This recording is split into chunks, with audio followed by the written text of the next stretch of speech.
Can't keep anything clean, especially your car, that dark green. Yeah. It's got me frustrated. Yeah. You ready to go, Christine? All righty, we'll call this meeting to order. Thank y'all for being here this morning. We'll go ahead and get things started with IT. Mr. Matthew Horton, the floor is yours. All right, good morning, everybody. Morning. Nice, fine morning. Yeah, the storms rolling through have not been great. I appreciate if those stop. Not much we can do about it. So, not a lot has changed since we last spoke, which I suppose is a good thing. So, no nasty surprises or anything like that. The biggest change is we've started the process of rolling out the new machines for this that were approved for this year's budget. Heather's one of my guinea pigs. They've been going to the people that they've been going to the people that need them the most, that are running past the issues with their existing computers or other problems like that. So, still a couple little bugs to work through, but overall I've been extremely pleased with the way this has been going. It's kind of like the culmination of all of the back-end work that we've been doing over the past couple of years. And the security posture of these new machines is, I won't even go into it because we don't have time, but it's incomparable to the old ones. And security requirements are only getting more stringent. A lot of our clients, when they're getting their cyber insurance renewals this year, the insurance companies are imposing more and more very strict, very expensive controls on them in order to renew their policies. And the same is true with CGIS, which is what governs the PD.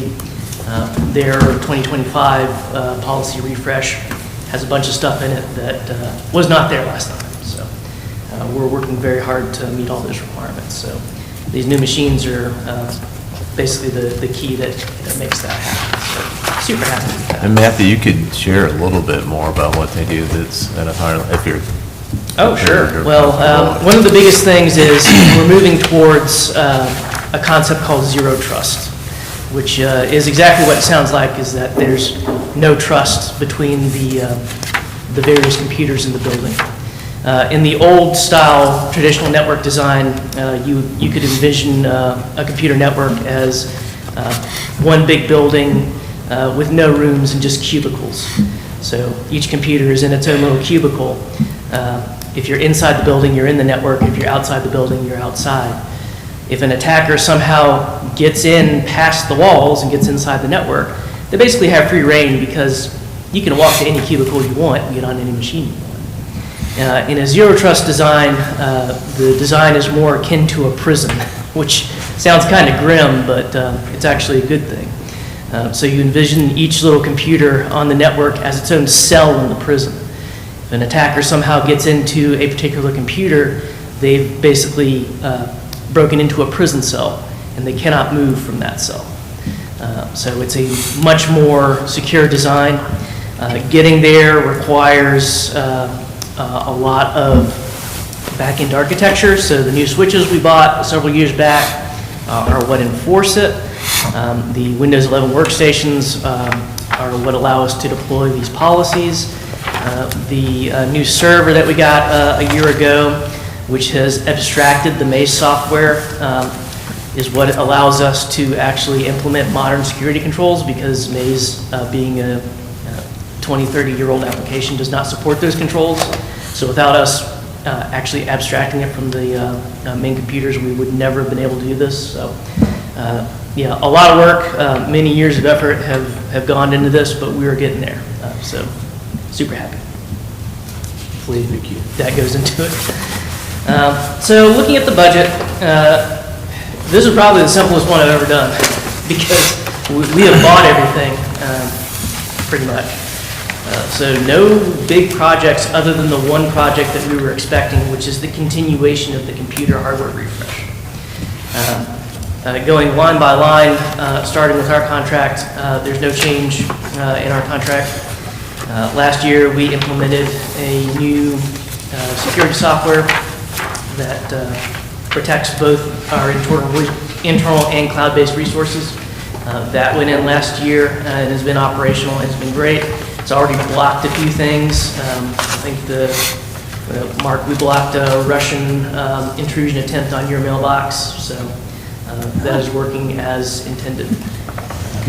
Good to hear the Russians are active still. We blocked them. And they're coming to Flattree? Nice to be a target. Yeah, it's always, well, they'll get into whatever they can, and the objectives of attackers has kind of shifted over the years, where it used to be the main thing you would hear about is ransomware, where they would encrypt all your files and then hold you hostage. Now they're much more interested in data exfiltration and then selling that data on the dark web. And they also ransom it as well, where they'll come back and before they sell it, they'll tell you, hey, we got all your data, pay us this, and it doesn't go out. And of course, there's no guarantees. So, we want to prevent that at all costs. Email boxes are, the easiest thing for them to get in because, again, that's public, technically public infrastructure because it's hosted on Microsoft's cloud. And if you get into somebody's email box, especially a high-level person like Mark in the town, most likely there's sensitive information in there that is worth some value to them. So having these systems in place is super important. We're super happy that the defenses are operating as we expect them to. Looking at the telephone line item, I don't think a lot is changing there either. We've added lines on the Verizon side of things just because of growth. So they're adding more people in PD. Each new officer requires a air card and cell phone, et cetera. So that's why those counts are increasing. That's a good thing. We're also still considering switching the main landline provider for Town Hall. When we got proposals last time, there was no change in cost. It's just a different provider, which will be more reliable. And of course, a hardware refresh of the physical desk phones, which they're kind of getting up in years, and those things suffer wear and tear just from normal usage. So we may or may not do that. I've asked a couple of companies that we've had quoted to re-quote it for us. If there's really not a huge change in cost from the last proposals, we'll evaluate those and see if making a switch makes sense. If not, we'll continue to stick with the current provider. It has been working well. In the dues item, I don't think there's any changes in that one either.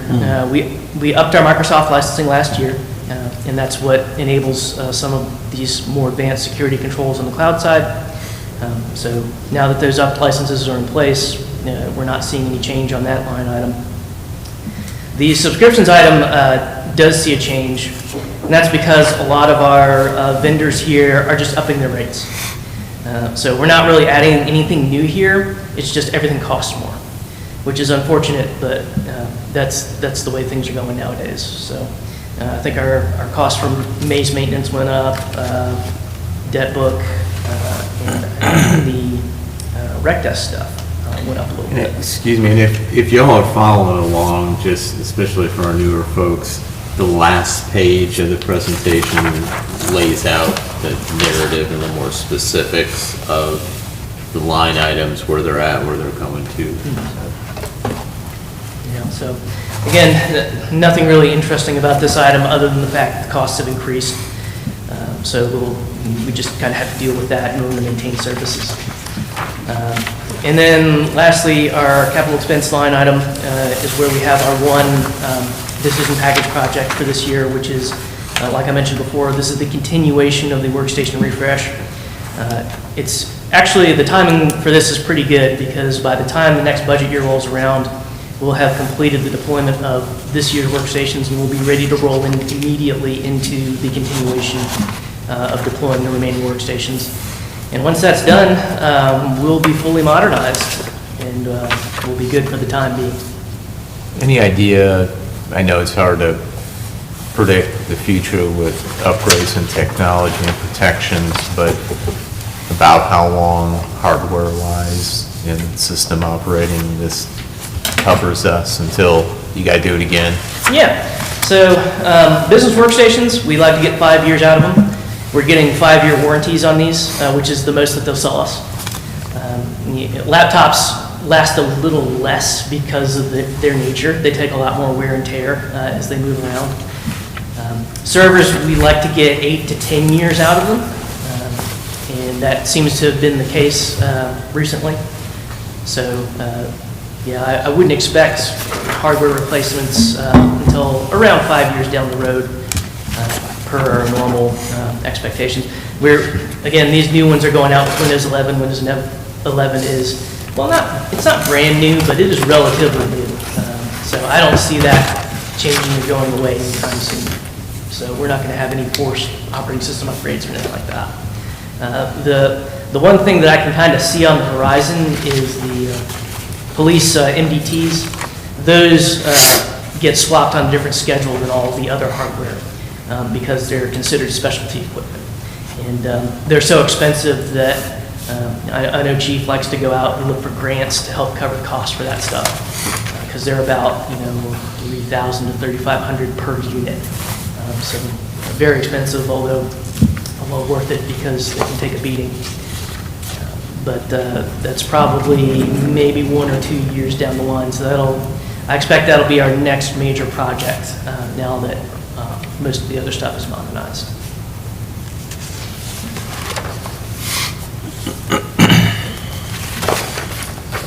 And yeah, that's about it from my side. Very simple one this year. All right, any questions for Matthew? Sounds pretty straightforward. Thank you. Thank you, Thanks so Matthew. much. Thank you. All righty, Mark, looks like you're presenting Parks and Rec. Yeah, so good morning, everybody. Thanks again for being here early on a Tuesday. So, obviously, Josh Queen is our Parks and Rec Director, and he would be presenting this, but he had a prior vacation schedule before he was Parks and Rec Director, and I probably should have checked to see when I settled on this with y'all and staff before I knew that. So, anyway, so you get me to go over Parks and Rec, and so I'm going to do my best here to kind of hit the highlights. And I'll say this, I know if Josh was here and he was presenting, and then you'll see it reflected in the budget that was submitted, is he wanted to take kind of his first full year and evaluate programs, events, facilities, since, it's a twofold thing. They provide Parks and Rec programs, events, or contract out for some things, and then we maintain park facilities. So that's kind of the two-pronged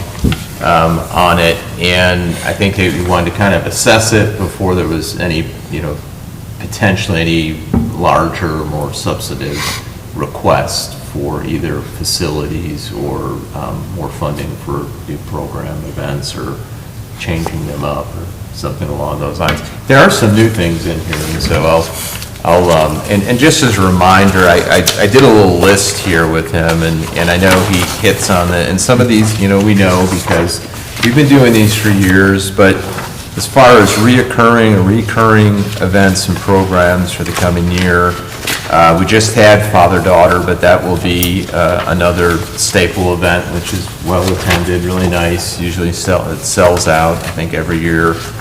The next is Easter egg hunt, that we'll have on April the 12th at Gilmore Community Park.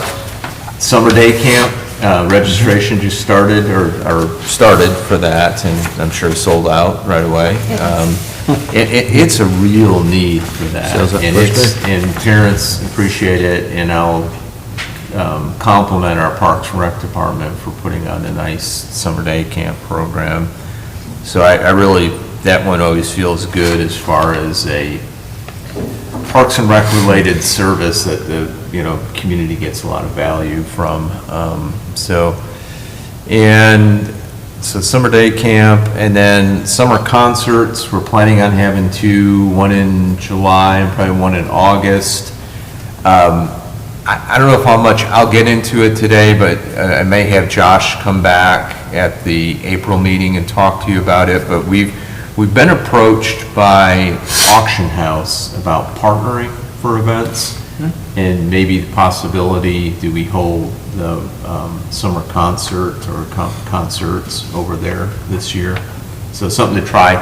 It is limited with parking and size. we would shuttle and, without getting into a lot of logistics on it. So I'll probably just bring that back as a separate agenda item, and then, you all can discuss that or ask questions and see if we're comfortable doing that or trying it. But they, very nice people who run the auction house, and I know they've approached me and Josh Mayer about like opportunities to partner and do some things with them. So happy to have them there. Fletcher Family Festival, again, that at the park, and that's in September. Our Halloween Carnival that we always have close to Halloween at the big park later in October. Veterans Salute, which we're always happy to have here and honor our veterans, in November. And then Christmas in the park in December. The Bob Parrish Memorial Golf Tournament. So the next one for that is scheduled for May 16th. So, if anyone interested in playing, get your team together and we'll get information out on registration for that. And this is a new one that they did this year, Pooches in the Park. So that's something a little bit different. And so those would be kind of our recurring ones that'll happen this year. Our contracted programs, we do yoga here in the spring, summer, and fall. Fletcher Youth Baseball, that you all are familiar with, out at the big park. And Empire Lacrosse in the fall. And then pickleball classes. Obviously, we had to halt it with the damages from the storm. I was in a pickleball class, and so it was fun. It was well done, good instructor, but we didn't get to play pickleball because the class ended at the end of September. So hopefully we'll resume that. But yeah, my wife and I were taking a class there. But they're doing that for adult and youth, and since they started it has been successful. People are signing, it's filling up, and obviously we know it's a popular sport. So that's kind of our contracted services. And then new events and programs for 25, 26. The Farmers Market, which we're really excited about. They've been getting a lot of interest on it. So he's got at least 20 vendors right now. And so we get lots of emails, and people are excited. So hopefully we'll get a good mix of growers selling their produce and some other things out there. And that'll start in May and go probably May to October, like the other farmers markets around here. We'll do it out in that area between the Green Building and the other old PD building. And so they got the packet together on that. We did adult kickball years ago, and they're going to try an adult kickball league in the fall. And we even had some staff on it, didn't we? Did you do it? Yeah, all right. There you go. There was I never did it. I wanted to do it, and I didn't. That was like 15 years ago. Yeah, it was a long time ago. Yeah, you're fine. You get but so I don't know. Kickball, it was a blast. Right, when we were kids playing it, so it's kind of fun with these adults doing it, and scary. Seeing the little injuries that happen. You're like, really? Right? Yeah. Right there.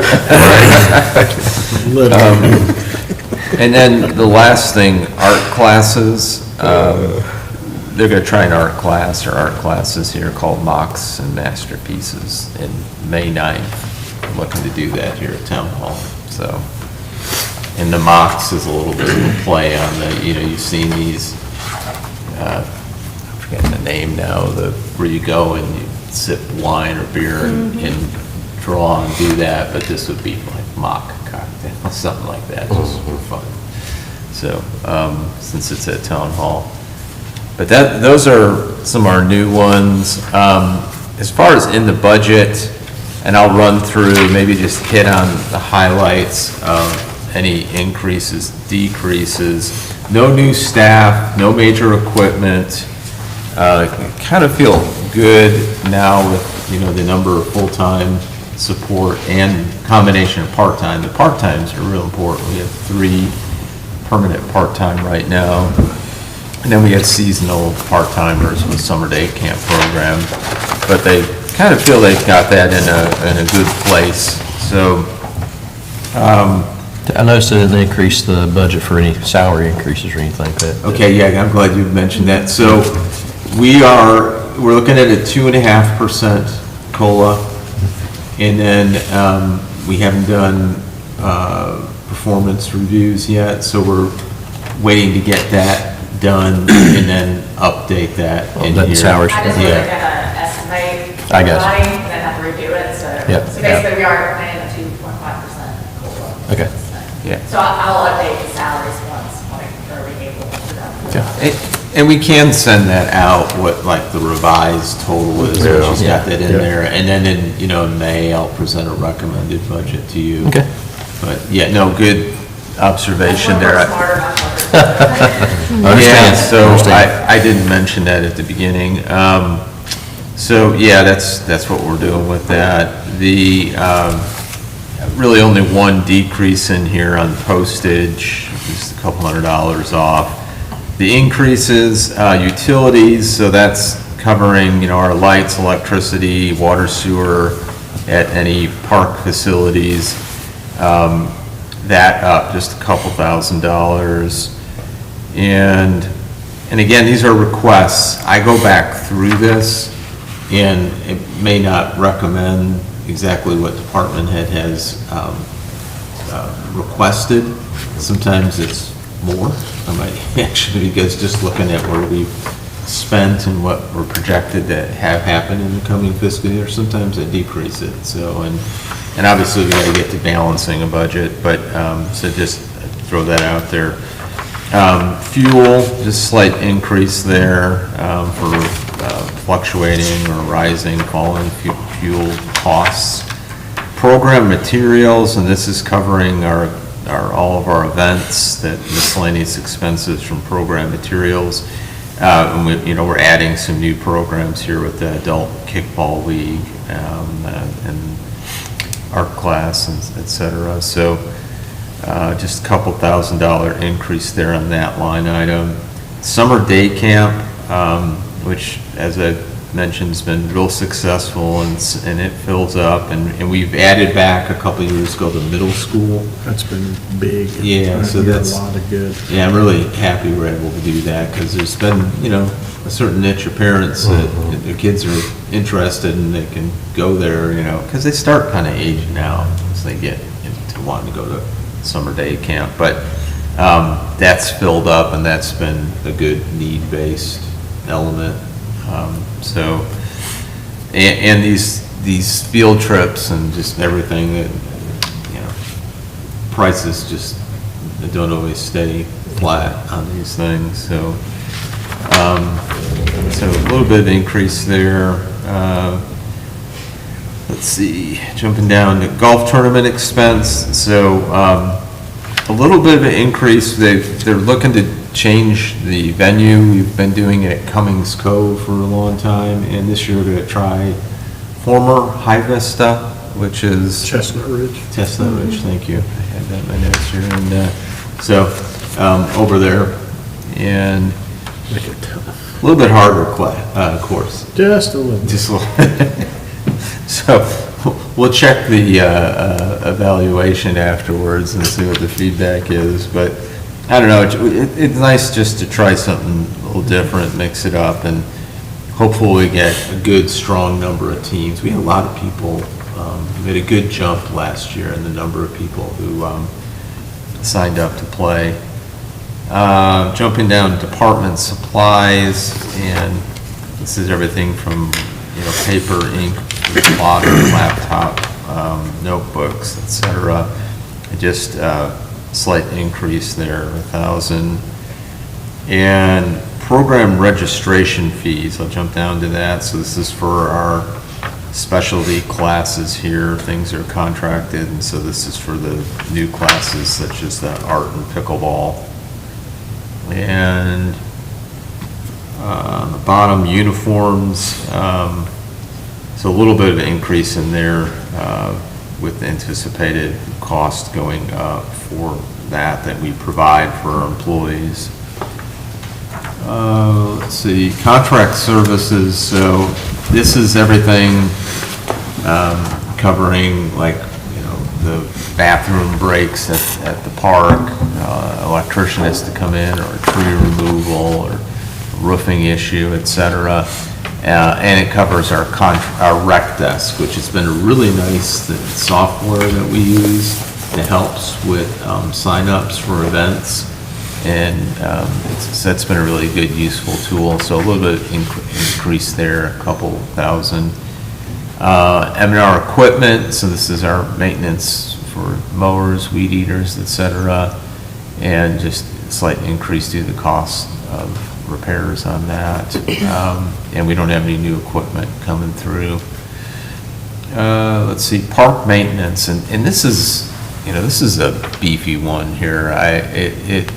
There's a lot of expense that goes in to Billmore Community Park. And remember, we've got Kate's Park too that we maintain, and a little bit of that little recreation area over on South Chase too. So it really adds up. And our big park gets Kate's and Pete's Park gets a lot of usage too. So there's a lot of folks going through there, a lot of garbage generated. We have soft trails, and I'd like to look at transitioning maybe on some of our soft trails to paved, so we're not constantly adding gravel, Along the lines of the trails, I know we got awarded one of those grants, Yes. and so there's a matching component to that. Did we ever hear back if we were gonna get an extension? Didn't we? I think they're gonna work an additional year Okay. on that, so there's some additional time built in of some substance. Okay, have we heard back from the second grant? Not yet. Don't know in that, so we can check on that. Doggy bags, you name it out there. And this is covering maintenance for the fields too when baseball's going on, because we stripe them and get them prepped. So there's a $5,000 increase there. And then Arboretum, which is our little Arboretum area at the back of the big park. And this increase is requested on some of the flowers and plants that washed out from Hurricane Helene, or Tropical Storm Helene. So that's it, some miscellaneous things through here. Nothing big on the personnel side or equipment. So I don't know if there's questions or discussion or anything. So we don't need to plan anything for the matching grant, the 1 year, give us enough time to get to the, Yeah. okay. Yeah, that's true. Yeah, I've actually, in the draft CIP budget, It's which in will there? go there. Okay. Yeah, we put something in up to 100,000 that could Okay. be used in any different year as a potential project, and it's in there. So, okay, got it, yeah, we'll get to it then. So, yeah. Okay. And just let you know, Josh has met with me on multiple occasions, going through the financial software where he can log in and see kind of where they've been spending funds. So I think next year he may have a better handle on his requests in terms of, how many doggy bags. Yeah, sure. Or, and then this fall is crazy, Yeah, with the hurricane, so I think let's get through a year, and I think he may have a better handle on it. yeah, absolutely. But he has shown interest on trying to track expenditures and what those kind of information. Yeah, that's great.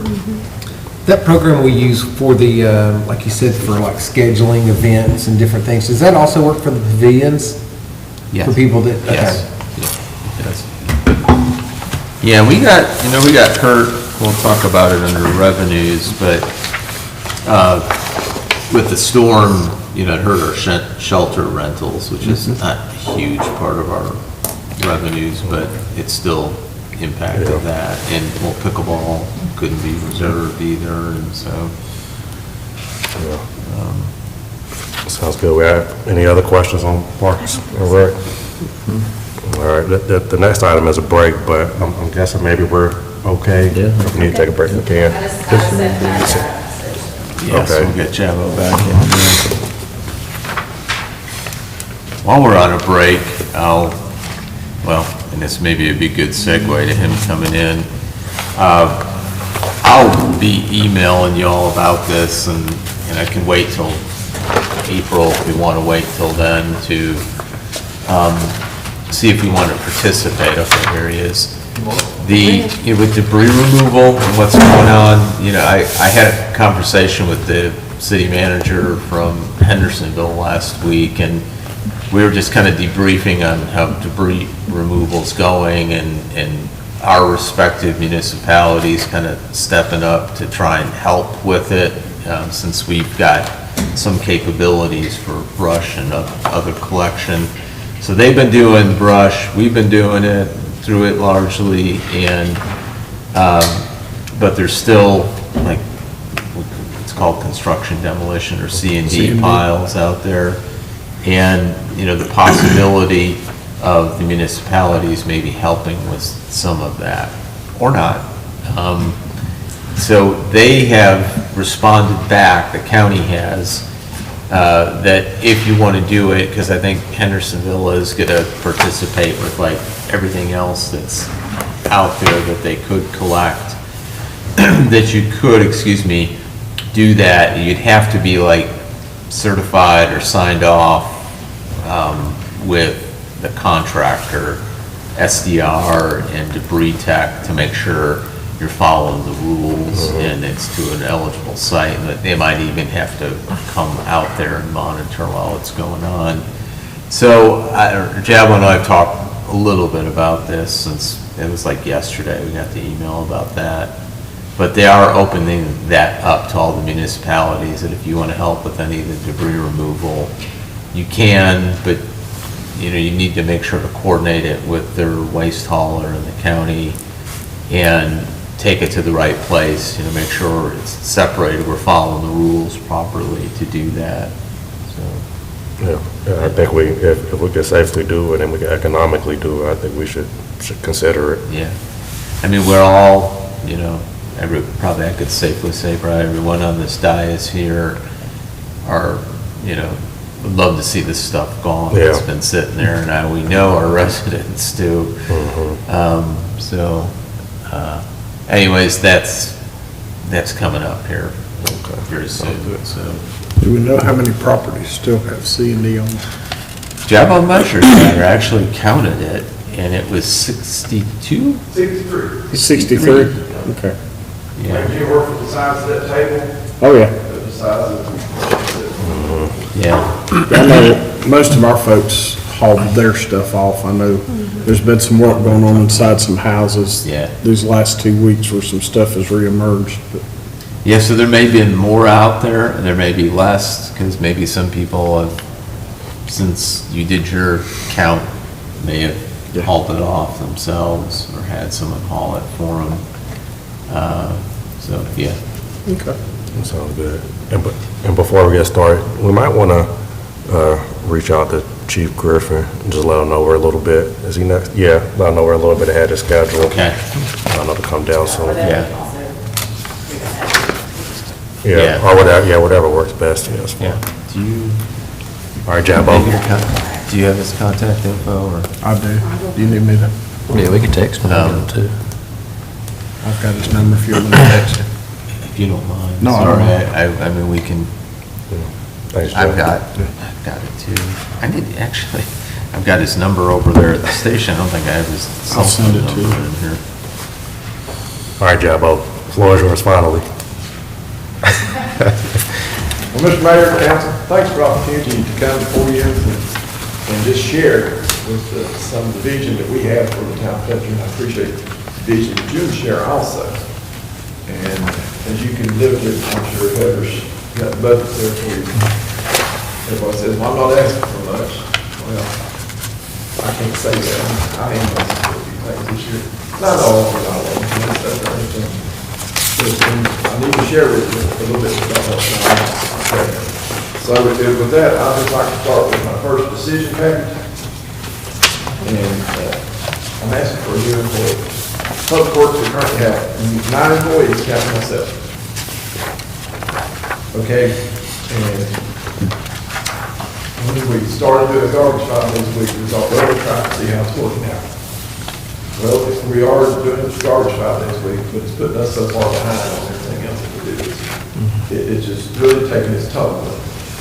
And back in September, after the hurricane hit, that is when I really realized just how short-handed we were. Luckily, I don't, that's a bad word to use, but for 3 or 4 months, we did not do any brush. As far as the service pickups for the residents. We worked in the park, and then we went throughout town and started picking it up and bringing it in here. If we'd had to do brush along with the hurricane damage that we received at the park and everything else that we worked on, we'd have been far behind. I can stand up here and tell you everything, and it's just things I would like to share a few numbers with you. Back in the year, the budget year 2016, 2017, we've always had what I call our 3 big ticket items that we do: brush, garbage, and this facility here. And in 2016 through 2017, we've spent almost 40% of our time doing garbage. And if you think about it, that's 4 days a week. That's pretty accurate. Brush was 15% of our time. And during that year, we spent right at 10 to 11% of our time working on this facility here, cleaning, mowing grass, just all the odds and ends that we do through there. In the budget year 23-24, garbage has increased to where it's 46%. And that's because of the 5th day we've had. It's just half a day. But it's going to get more and more as all the houses get built in. And so that has really stepped up. However, we've had a change in our schedule as far as priorities. Our next big event would have been town hall. Excuse me. And we're spending over 15% of our time doing things here. We've made a lot of upgrades to the lighting system and everything else that's going on, the doors and all that. And it's been a big benefit for us. You come by here at night, you can see the lights on the building, and it looks very proper. It really does. And the doors, to where we can have access, that's made a big safety feature on it. And of course, with anything else that we add to it, always comes the maintenance and the upkeep of it. This past week, we had to replace the stripe on the front door because it shorts out and burns out, then it won't open. And there's just odds and ends like we do that. But our number 3 event that is our big ticket item is no longer brush. It is MRV. And we have a mechanic down there who's actually a very good mechanic. And he's doing a lot of work for us. He's doing a lot of work for the police department. And now he started doing work for Parks and Rec. And so he spends about 12% of his time, or 12% of our time is on mechanic work. So if you look at it, think about it that way, there's 8 of them down there, or 9 counting me. That averages out to where each employee, that's 11% of you're doing what you're doing. So he is actually not figuring in, and he used to, he would help us do a lot of things. But there's so much mechanic work that's come in that he's about spending his full time mechanic.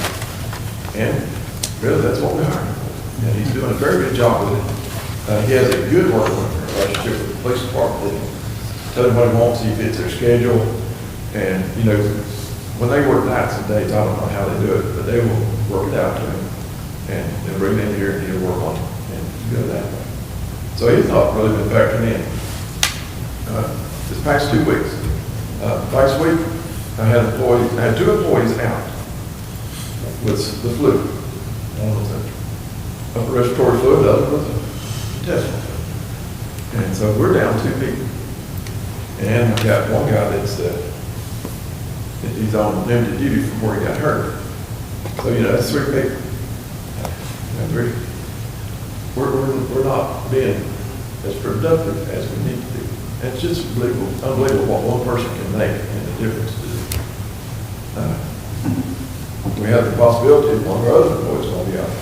He's been diagnosed with corpus tunnel syndrome in both his hands. And so that's a pretty big deal. They're having to shoot us down. another employee. And it's just,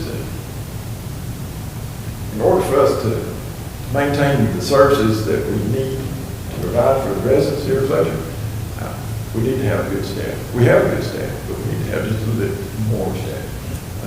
I think if you compare this to other municipalities and said there's 10,000 or 100,000 people, this and they will have X number of employees, their percentage is going to be a little higher. We get by with bare minimum, that's fine. But I tell you, during this hurricane, I just never realized how short staffed it was. We would just run to it from that. But we did, and we got out of it. And so looking at that, you know, we don't have much idle time. If it's a rainy day, that's when we work on a lot of our equipment and stuff. And we all do that. You know, we're a group effort. Everything we do is just a joint effort. And we just, I would love to have another employee. I really would. It could help us out so much.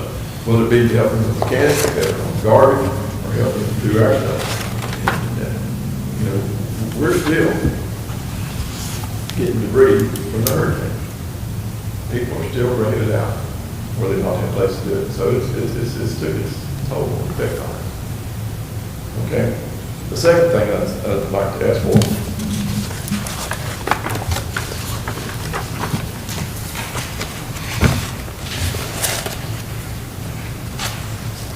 Can't turn it.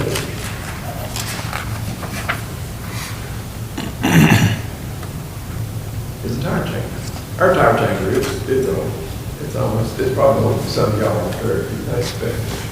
And it just reaches the time. Every time we're changing tires, we're having to work on it. The diaphragm's leaking internal. And in order for them to fix it, they're going to tear it apart and put it back together. And it's going to be several $1,000 to do that. And when you put some new parts into an old machine, you've got an old machine with new parts.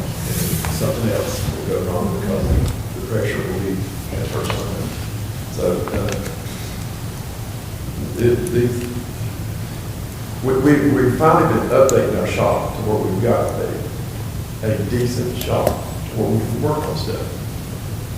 And you know, as I mentioned earlier, our mechanic, he spends about his whole time working on tires. And for the police cars, here just for instance, that he's got to do a car today. It's got a bad tire on the front. But you know, when that happens with the police car, if it's your car, you may just put one on and go. But with the police car, you can't quite do that. They have to have good tires to have to match. So he'll be using that tire machine today. Same thing tomorrow, he's got another car with a bad tire on. So he will be using this tire machine. We use this tire machine quite a bit. A couple years ago, we got a balancer because our balancer would not, our tire balancer would not, it wouldn't accommodate the tires for the police car. With these new aluminum wheels and these offsets and it's, I don't know. But now, instead of using the wheel weights on them, that always nail on the rim, they put these platinums that tape to the inside. And so we're able to use that. And this machine here is a lot better too. There's a lot of times we just have to wait for the air pressure to build up. Or you may have to unplug it for a minute and let it build up. Okay? So the external air pressure will get that now. Okay. Next up is cameras. I mentioned this last year, and they got cut. That's fine. But I just think that if we're talking safety, that's a big item that can be used in our part. As much as we're out on the road, we have a camera, we can capture everything that goes on. And we have, right now, we have in there 2 garbage trucks, and they are tremendously good. Someone called in and said, you missed my can. And the first thing I said, well, okay, when the truck gets in, let's look at the camera footage and we'll see what happened, what went on. And you can usually tell if we missed it or if they didn't put it out by their reaction, because they're not used to us having cameras, but it shows everything. The driver, he has 4 sides of view on that screen at all times. Whether he's driving down the road or whether he's picking up. The camera on our garbage truck is so good, he can tell when they dump in how much is left, it comes out and everything. can't read your mail, but he can do mail. And this is very beneficial. Our brush truck will be another one that we would like to go. So if we don't get this, maybe this might be something we might need to look at, just go with stages and say, well, we'll get two more this year, two more that year, and work up through until our whole thing goes. So I just want to throw that up there. All right, the last thing is a mower. Our mower died last year. We laid it to rest, then the flood came, and it drowned, so it's gone. And so now we have three mowers, two that are fairly new. Another one is a year newer than this model, and we're using it for a spare backup, but we use it. So when it goes out, we'll be down. So it's just something I like to put out there that sooner or later, we're going to have another mower.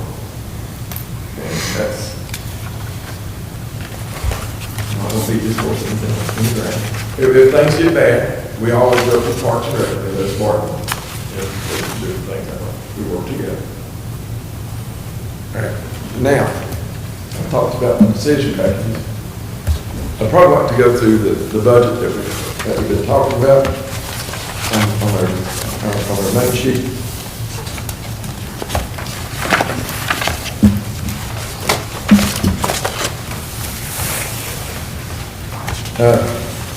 If you go down through each line item, you can see the line up, it's tied to the decision package and the new employee.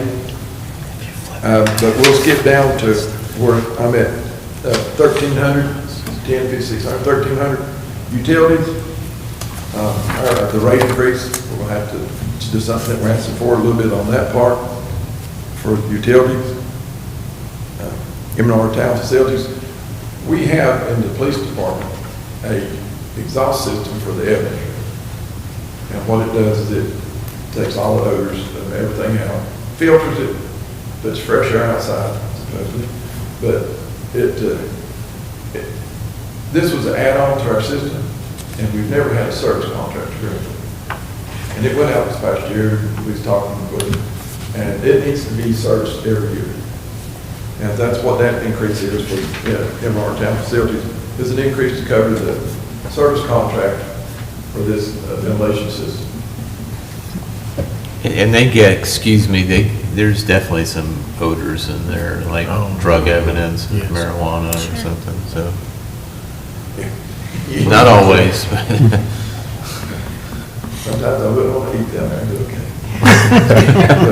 But now that the system's up and working, it's doing good. The filters, they're a special type of filter.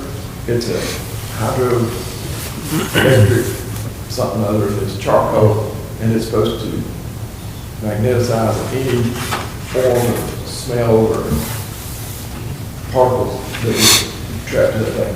But the filters are good for 5 years, but they're expensive to change. But we need to service the system. Okay, MRV. That's my next one. And,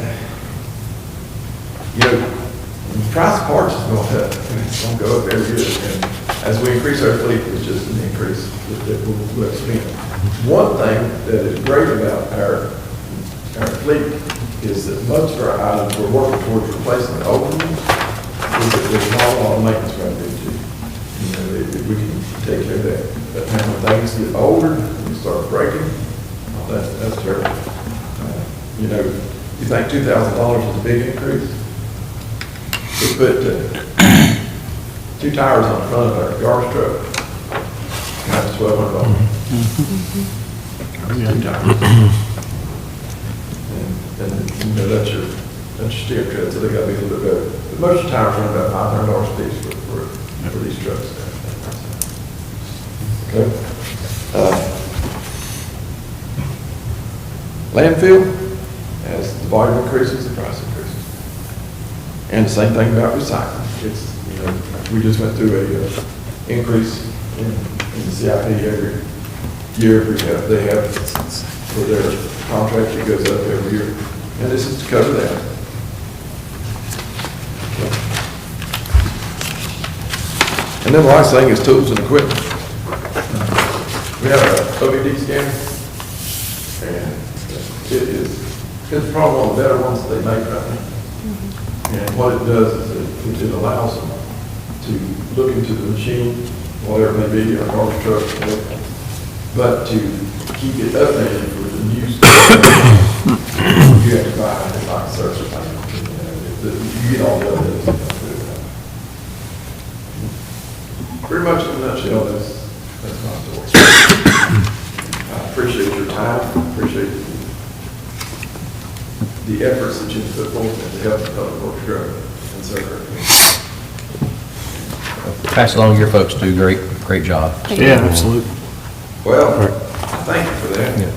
And I've had people call and say, this back earlier, said, when are y'all gonna start taking this brush up? So he said, you know, well, I'll explain to them what's going on. They said, them guys don't know what a regular shop is, they can just kind of grab it, it looks worse than it was before. I said, we miss the guys out there, and I said, well, that guy does all that. And they do, they take pride in their work, and they know that's what we have to do. And I thank you for that comment. Let's pass it along. And this new employee you're looking for, we're not looking for a grunt, you're looking for some skilled person to help with mechanicking, to help take up some of that slack and some of the other bigger tasks around Yes. Public Works. But see, that's the problem, is that every employee, that's their description. Yeah. They just get A jumped. little bit of everything.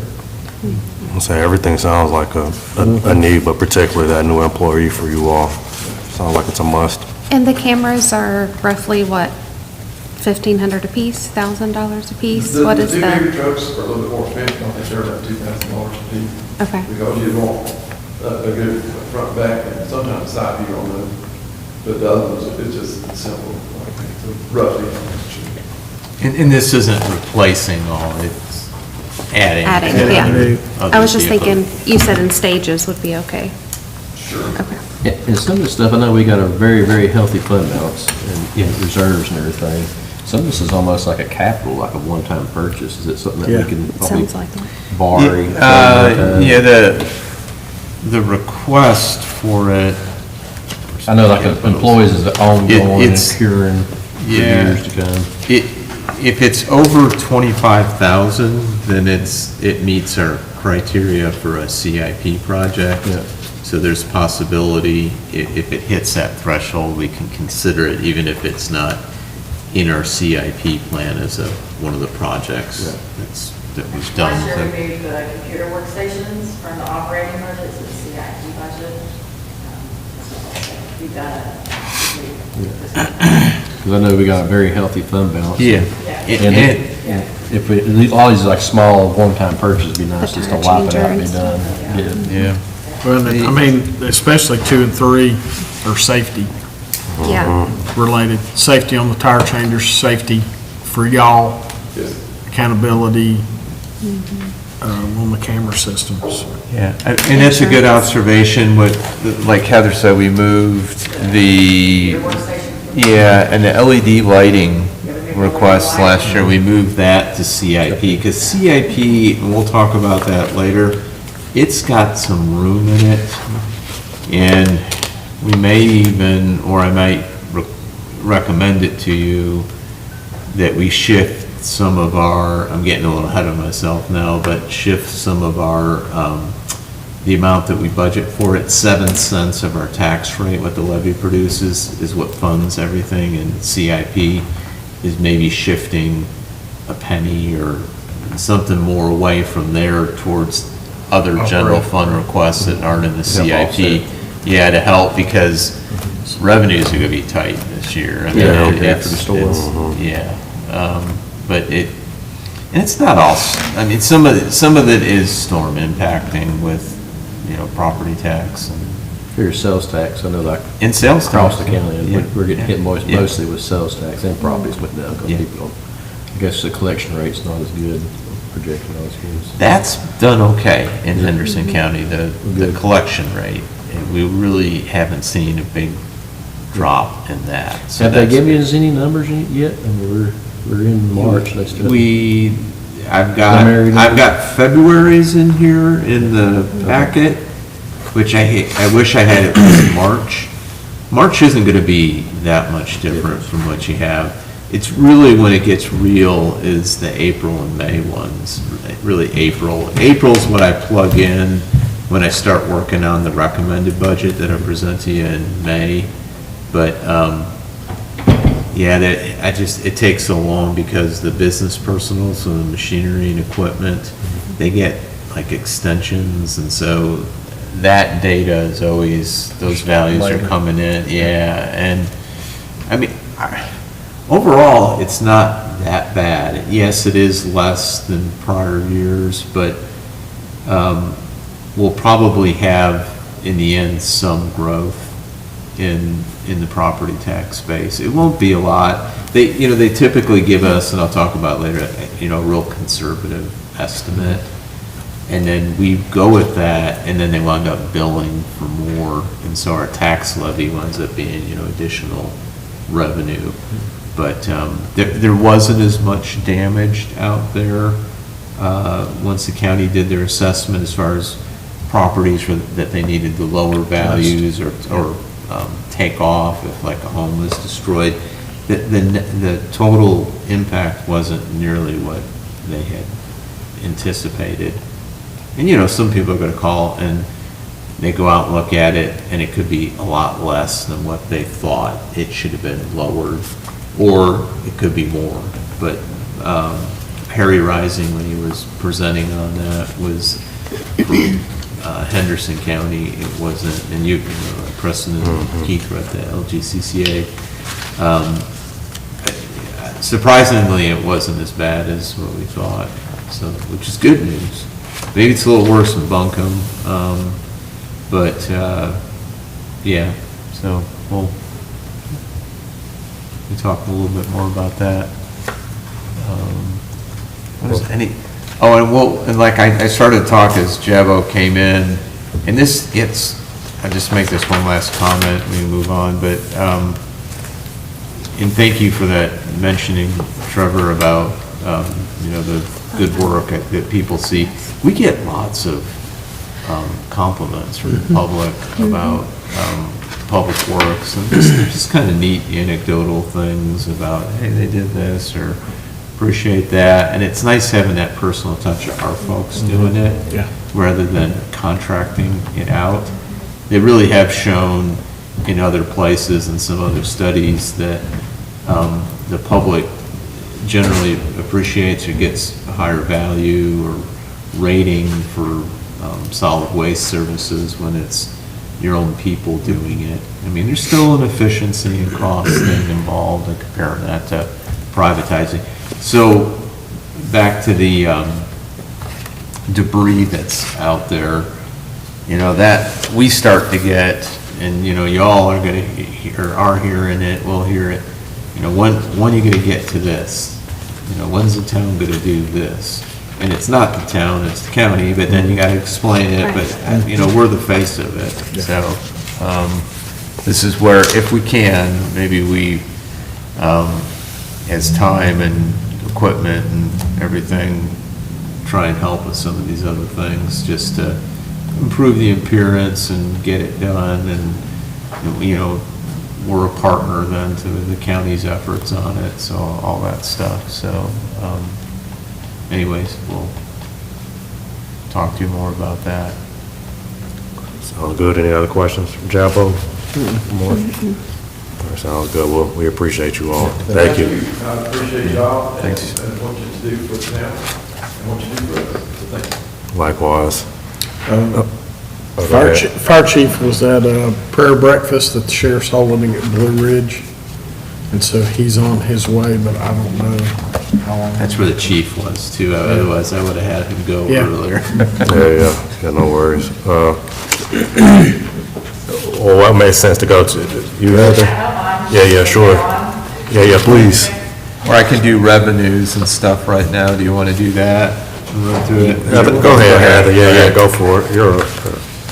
Okay, so if you can flip over a little bit, and basically I will be going over the administration department, professional services budget, and the town facilities budget. So I think it's the tax as admin. Yeah.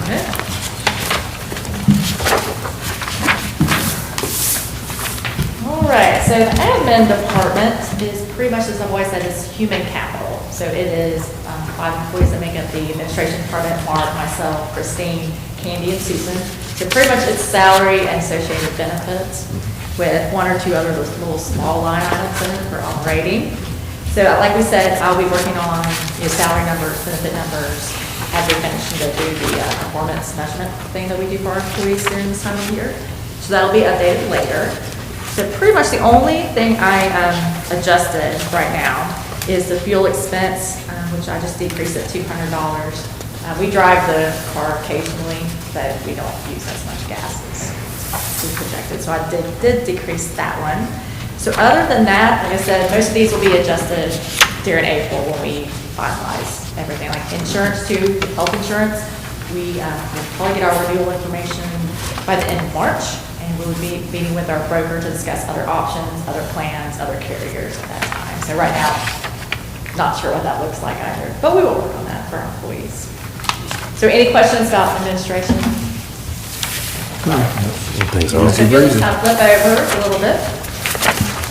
We'll go to professional services budget, and this is where we kind of just keep a lot of our professional activities in this budget.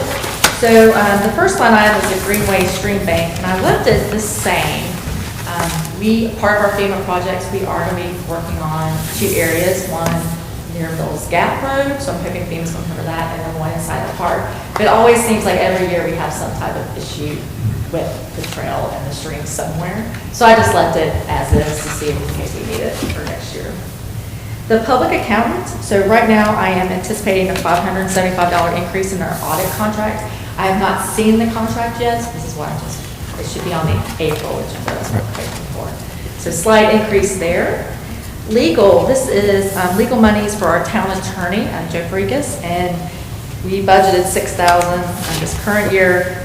It really just depends on how much we use him. Yeah. And so just based off kind of looking at our trends, we haven't needed him, so I decreased it by $1,000. And I still think $5,000 should be okay. Our professional services contract line item. So this includes engineering, consulting, financial, and other contractual duties. So some of those examples are part of the audit. We have to do certain types of valuations. So I have to have Kavanaugh and Mac, which they do actuarial evaluations on our OPEB, our law enforcement separation allowance. So there's a lot of different contractual things that we do within this. We also have some general services that we can keep open with McGill every year, just in case we need some engineering services. So here I just slightly increased it $2,000 just because there's been slight increases on the contracts over the past year. The next line item is the Fletcher Town Center line item. This was a line item we started a few years ago to try to help promote our property and our plans. So this current year, we had $99,000 budgeted, and that included the retail strategies, but also included McGill.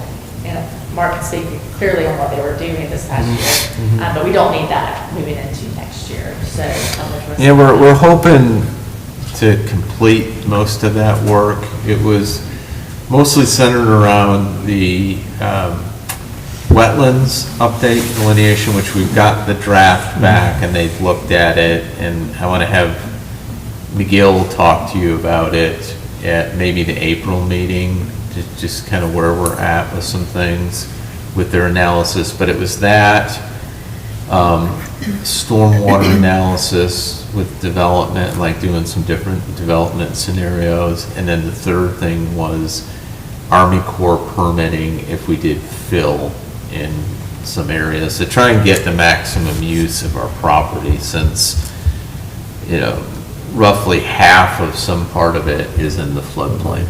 So some of it's completely out. So try and complete that analysis. We're hoping to get that done within this fiscal year and present to you. So that comes off, and that was a big chunk of money that and I think we'll be under budget actually on that, on expending. And then retail strategies is in here for the coming year. We just renewed, and we had it budgeted in the current year, but at least one more year with them, and we'll see how their progress is. So again, that's the reason why you see the large decrease in that line item. So the next line item is our economic development line item, and this includes our annual payment to the Henderson County Partnership for Economic Development, which is $25,000, as well as our annual contribution to their economic investment fund of $25,000. That's what they requested again for next year. And it also includes an incentive payment to, is it Tagios? Yeah. Continental Tennis. So right now, I believe in December, we were supposed to get their most recent, like, if they met their capital investment certification. But due to the hurricane, they're given until, I think, the end of March to do their information. So that might adjust depending on where they end up. So, but right now, that's what I'm projecting. Apple Country Transit, there was an increase requested by Henderson County in the amount of $10,076 for a total amount of $31,000 for the Apple Country Transit for next year. How did they get to that? So. Yes, that's a big jump. Yep. That's a presentation they gave extending the routes Oh, instead yeah. of cutting the route. So basically, they just send me like a little percentage, which I can print off for you, so that how they calculate the percentages. Jana from the department did say that the city of Harrisville went to a fixed cost contract, so that means that keeps it from upping and going down. So if that's something you want, Mark and I can maybe meet with them to see what that looks like. I think it might be worth it. Yeah. So just let you know, that's what we can, or have Jana come to a meeting. Would you want to hear more about what the $31,000 would cover, or? I think that would be helpful, maybe, when Yeah. they come back, yeah. Because that's a It's big been, I jump. think, a year since they've come and presented. Yeah. Does anybody have any questions on the professional services budget? like Okay, mine. flip over, and we'll be at the town facilities budget, and this is, like I said, this is a catch-all, it's always going to kind of mix and match of a variety of different things for the town. So right now, the postage, I did increase by $200. There's increased cost of stamps, and we mail out all the tax bills, accounts payable, so slight increase there. Pretty much no other major changes. I did add a increase in our dues and subscriptions of $1,000. And we pay dues to the League of Municipalities, Land of Sky, Chamber, FABA, school government dues, and all of them have slightly increased, so that covers that. I did decrease contract services by $2,000, just kind of based on what we've been paying. And that does our Connect CTY, which is our phone call system, our shredding, our the annual shred event that's coming up in, is it 2 weeks? So it covers that. So just a slight decrease. And then I also decreased mainstream repair of equipment by $400, and that's usually if I need to get like website issues or copier issues, just based off what we've been using, I decreased that slightly. So overall, just a slight decrease in that budget. And I do think utilities, we should be okay. I didn't see any need to increase it, especially since we just did the LED conversion, so hopefully maybe we'll see a decrease, but I don't know what that looks like yet. So, any questions? Sounds pretty straightforward. As And always, I'll good reach job. out to Jana with the county, see if she can maybe come and present. As always, great. Thank you. Alrighty, we still want to follow, do you want to take a break? Yeah, I'll take a rest. Want to take a break? Well, so we have a break from 9:45 to 10. Do y'all want to recess until 10? Is that too long? Yeah. Too long? 5 minutes. 10 minutes. And I could- What's it, 9:50? Yeah, and I could do revenues and all that if you want, but we'll take the break. You want to recess? Okay. You want a motion to recess until 9:50? Motion. Okay, got a motion and a second? Second. Okay, a motion and a second to recess until 9:50. All those in favor say aye. Aye. Those opposed? Recess until 9:50.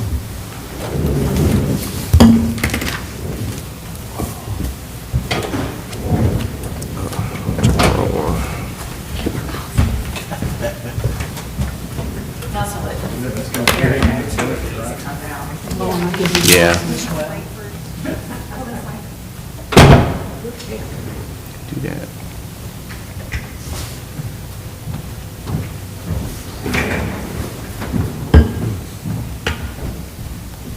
We're going to see if I can sign checks. All right.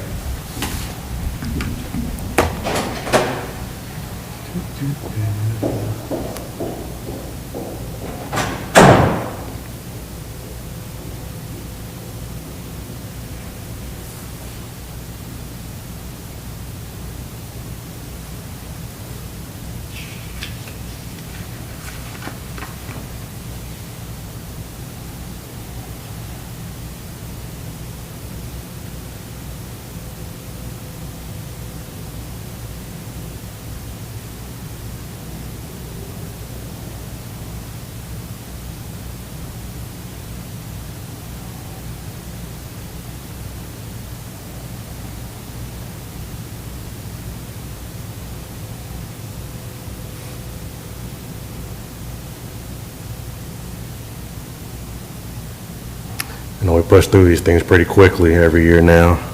We go fast. Yes, you do. I mean, we used to, before, Yeah, I want to say, before, and, I mean, we really picked up fast when Rod was mayor. they're pretty fast with Rod, but I'm not even sure they were this fast with Rod. I know, I don't think he was this fast, but, boy, back when Bill was, we were here, I mean, we weren't done till at least 3. Yeah, That's- something like that, so It's a lot of time. a lot of questions about various things. Hey, that's okay. Yep.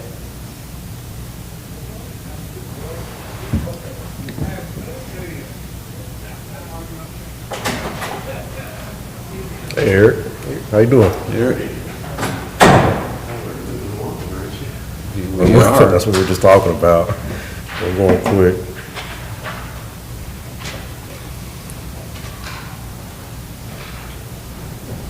It's your last one. That's right, yeah. This is his Last last one. one.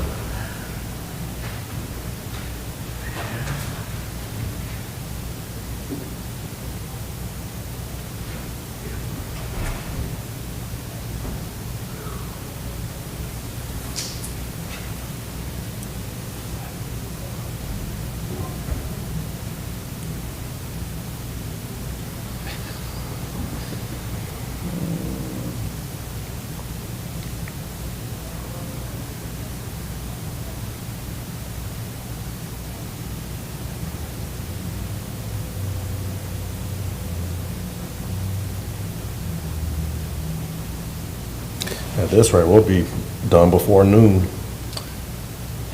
Good, well, yeah. Close to it. Let's see, yeah. Yes. You got new fire chief. I know police the usually is police, probably longest, Yeah, yeah. and then, yeah.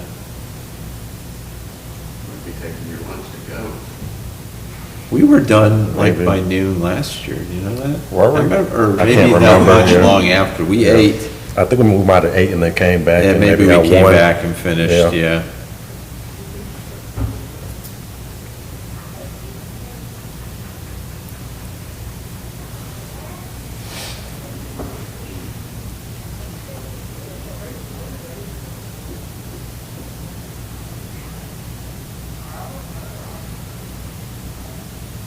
So I was leaving here yesterday. Oh, I didn't respond to your email, Preston, about. Oh, yeah. That was- I'll check that out. I hadn't had a chance to do that yet Yeah, yeah, no about the worries. swatting thing. Yeah, that, I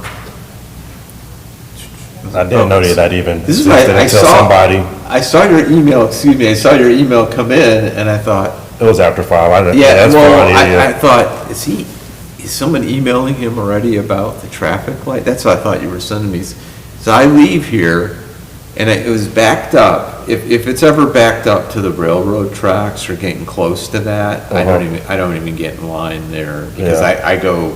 I take the local roads going home, I take the interstate coming in. And so I'm like, well, I can just go cut through here and go to Howard Gap and turn left and get back to Right. the 25. Well, I'd never seen it like this before. The light never changed. Something must have happened. at Which Howard- light? The Howard Gap light. Oh, gosh. No, north and south, it was turning, it was working, just if you're going north and south. Yeah. At Howard Gap and 25, it was fine. But if you were turning left from Howard Gap onto 25, or 25 coming and turning left onto Howard Gap, it wasn't changing. Yeah, you wanna know what, that makes sense, because I was was headed out to not go check some changing. buildings last night, and, I was turning right to go towards Asheville. Yeah. And I saw somebody in the left lane just make a U-turn, and I was like, that's interesting. Yeah. I've never seen that before, but that makes more sense I now. sat 10, 15 minutes just trying Wow. to get, I couldn't get, and then I wound up looping around and then going south on Howard Gap and cutting across.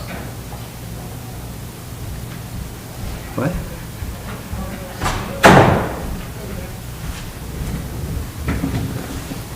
The system's paused, but she says you can still hear the conversation. That's what she's trying to do. Turn it off. Well, Just turn it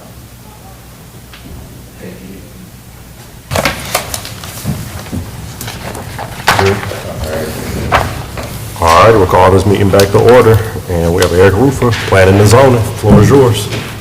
Hi, good morning, everybody.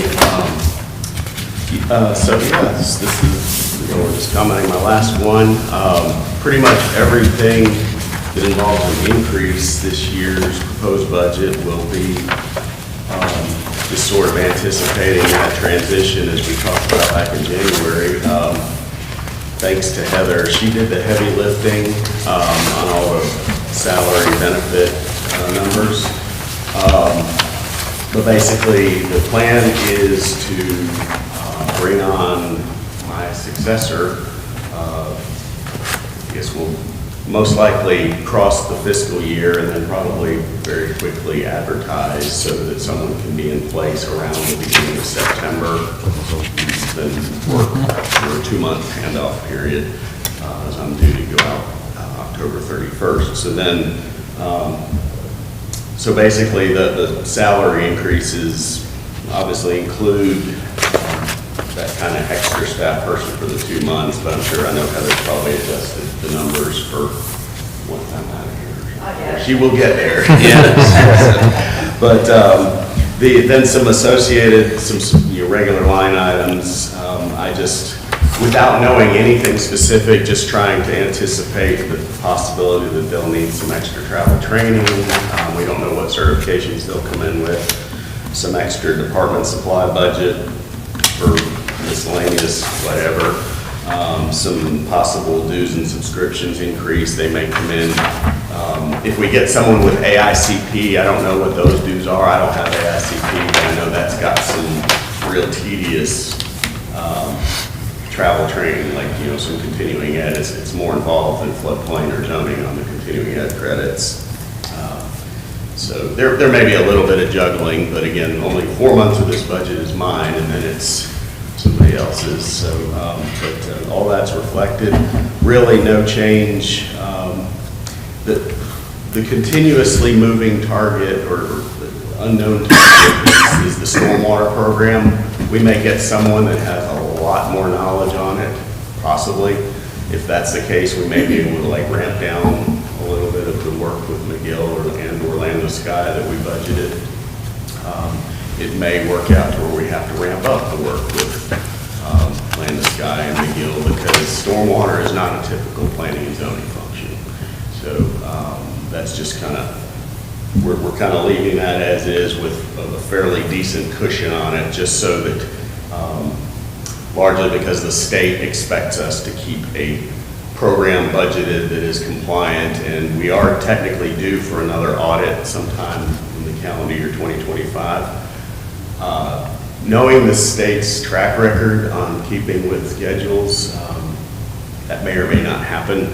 At the time we had an audit in 2020, I think was our last one, we hadn't had a program audit that I recall. They were supposed to be doing it every cycle, so we'll see how that goes. But anyway, so that's largely it, unless you get into specific questions for me. Any specific questions? And just the importance of, I'll just add in this, please tell me if you have any questions or something comes up, the overlap, and I think it's a good, I think it's a good idea. It'll probably be years if we can do this, try to recommend that we can cover it, because Eric's department, I know you know, it's him and a part-time employee, Teresa Ralia. There's not a lot of people who know everything that he's doing and been doing for so many years. So it gets even harder when you have someone with a lot of institutional knowledge. Yeah. And so some of these things, yeah, they can be trained to use Maze and know generally the land development code and some other things, but it helps as much as we can to train them. And it'll likely be somebody who's very capable of, worst case, coming in and not knowing anything and figuring it out. That'd be a professional person, but it would really help for a smoother transition to do that for that person and for the town. Yeah, without a really doubt. for the town. So honestly, when I started it was 2003, I came in under a different structure. I came in purely as planning director. Zoning was tied to the fire marshal at the time, or sentiment at the time, is they can read a fire code, so they can read a zoning code. They were handed the mantle of the floodplain administrator right in the very initial period when we joined the program. So the circumstances at the time when that individual went out, like I was just kind of all of a sudden thrust into a lot of other roles that, and so spent a good while like kind of figuring it out, you know, on my own. Unfortunately, those were quieter times, but it'll be good to have that handoff period. Not so much to like introduce them or train them, but just to introduce them to our procedures. They can learn our procedures, and if they want to come up with new and improved procedures in the future, great. We'll leave it to my successor to kind of navigate the next few years of whether or not we're needing additional staff. But again, it'll come down to what specialties do they come in with, because I don't think you'll find any one particular planning and zoning person that ranges the whole gamut of things that we've had to kind of pick up the mantle on over the years. When we're gonna start advertising for the Probably July. July? You know, hope to hire by You September. figure that someone at a department head level position, if they're in another job, is probably going to be required to give 3 or 4 weeks notice as opposed to a typical 2-week notice. So it's We'll just, probably work backwards at some point. Yeah, really by June, we're going to need to have it. Well, we know start. we know it's been budgeted. Right. Then Yeah. we want that. But we can start planning what it's Sure. and then make sure it hits Yeah. around to advertise by July 1, just, it'd be helpful to have that in place if we could do that, Yeah. have the right person, so. and I have a week vacation in September towards the end of the month, so that'll be a good test to see if they can tread water by themselves. There we go. If the building fell down. Sink or while- swim, If the building fell down while I'm gone, then we can. Pitch my phone. talk, but anyway, so. Sounds good. We got any other questions? Here. All right, sounds good. Well done on your last one. Thank you.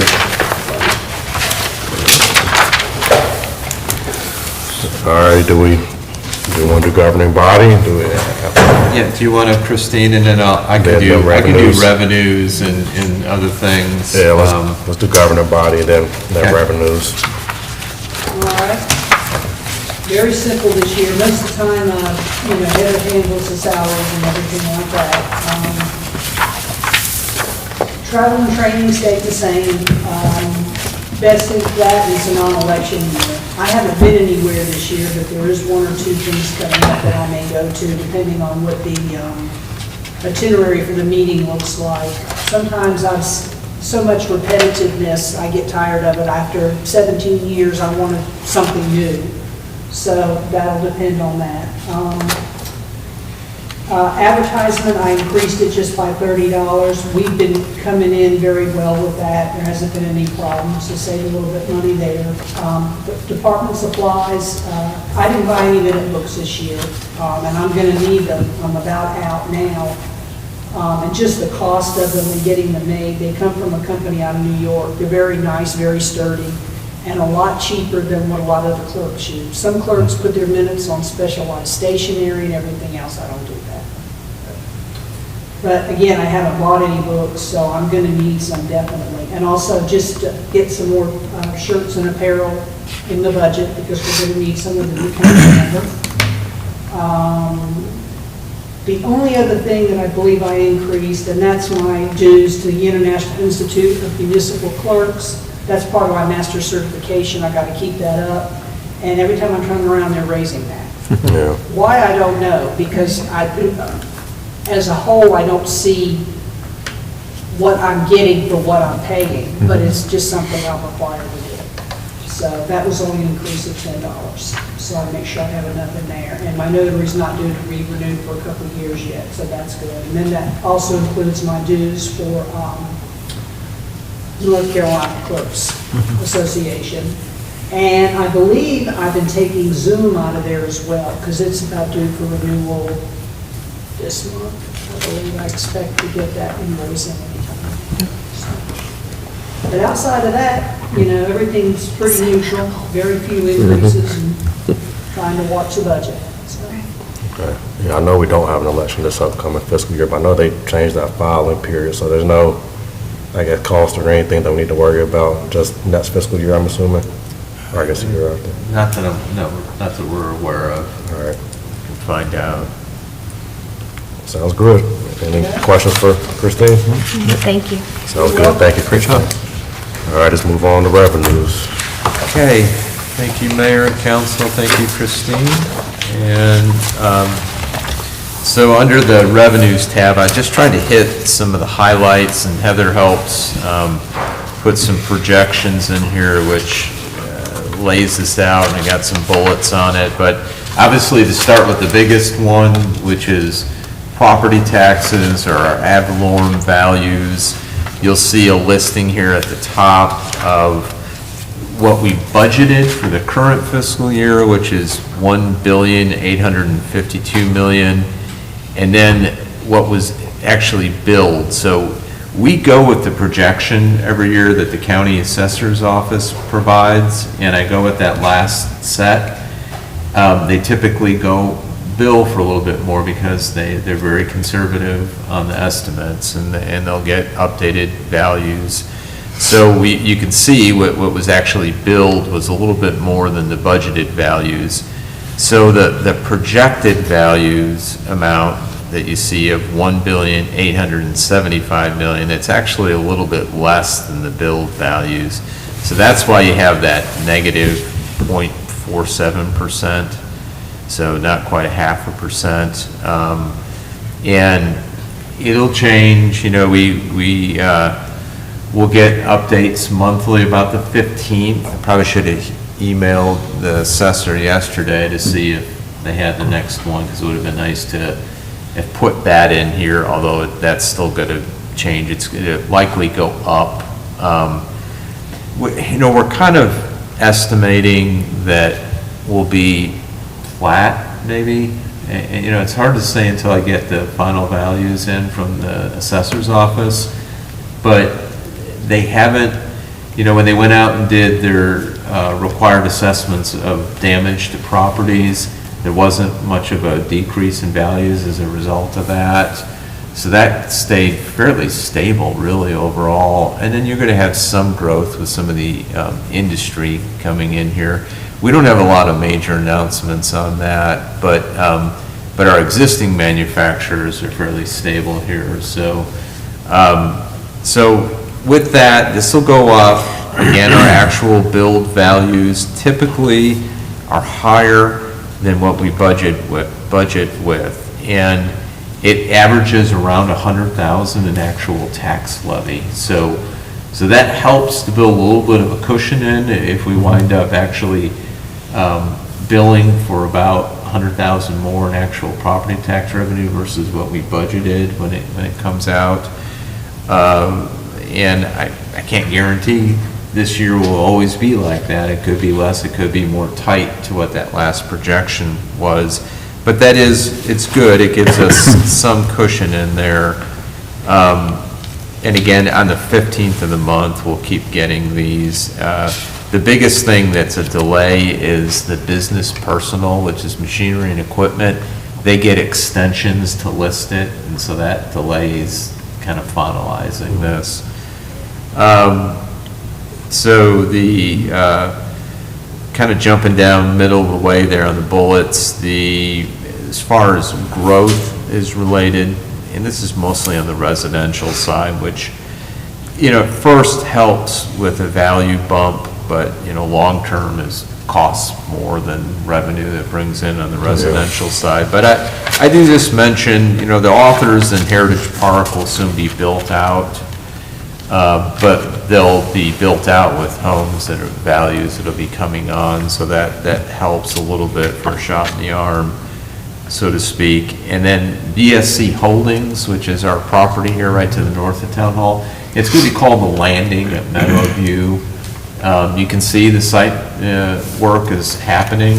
I wouldn't doubt if it continues to progress properly, that you could see maybe buildings poking out of the ground in this fiscal year we're working on here, so in sometime after July. And that's a pretty big development. It's 299 units of apartments, townhomes, and single-family villas. I didn't have, like I said, industry-wise, anything particular to point out or anything on the horizon. And sometimes if we have an idea on something, we can't really say until it goes public if there's incentives involved.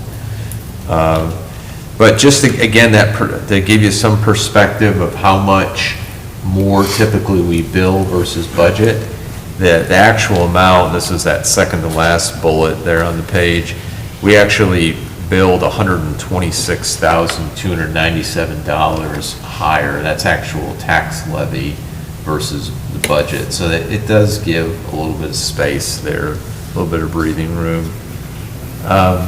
Sales tax, okay, so that's our second largest source of revenue, very important to funding what we do within our general fund. The total amount we budgeted this year was at $2.45 million. Halfway into the year, and this is halfway in terms of what we've actually collected, because it's 3 months behind of activity that comes in for the current month. So we're a little over 40,000 below budget, which is not good. It's not terrible, but I mean, I almost feel spoiled for so many years that sales tax has always been such a, I mean, yeah, we've had with the recession and some things where it flattened out. We had to lower projections quite a bit, but typically it's come in on target or above budget a little bit, because we try and budget it very conservatively. But, you know, we're 40,000 below as 6 months in, so that's about 3.27% below budget. We might finish here about 4%, Heather projected on that. Where we were this year compared to the prior year was about 57,000 in revenue less.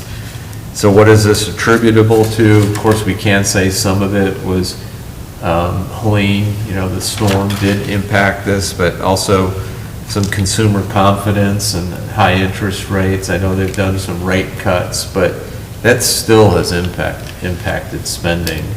And then one other thing in here, and this is something that it's a little concerning, but, you know, we don't have much control over this unless you raise the property tax rate, which obviously we want to minimize or not do it to the extent possible because of obviously impact on property owners. But so sales tax is distributed on an ad valorem basis. There's two different ways. They can do it on this property tax ad valorem basis, where it's this proportionate calculation. And if your tax rate's going up and the other local governments in Henderson County are not, your portion of that gets impacted, and it will be less. And we're seeing that now. So Hendersonville's has typically gone up on a consistent basis. Yeah, city of Hendersonville, and yeah, those are, I think, they're up. I talked to him yesterday. Yeah, they're up. Yeah. Their proportion went up. Yeah, theirs went up. Yep. Ours just went down for the past 5 years. Yeah. And, you know, you think it's not that big of a deal, but then you start seeing the trend. And it, you know, I'll joke and say that we're a victim of our own success, and that I'd say Fletcher does a really good job of keeping our property tax rate down and not, you know, quickly going to rate increases. We either cut things out or, I don't know, just find a way to do it, but it's starting to impact us, you know. Even though we didn't go quite to revenue neutral, we were like 0.3 cents away, but we were essentially revenue neutral a couple of years ago when reval happened, and we adjusted our rate all the way down to 28 cents. So that is having some impact on this.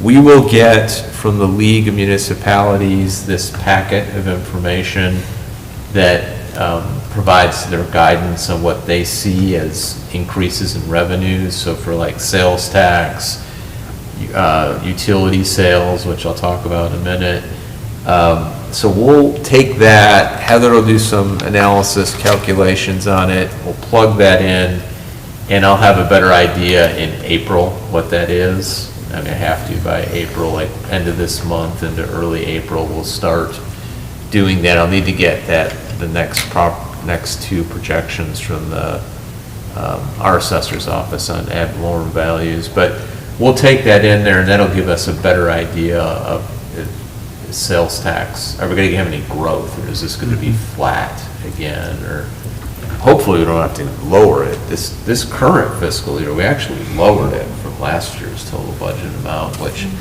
I don't know when, I mean, we haven't done that in 10 years or a long time, if ever.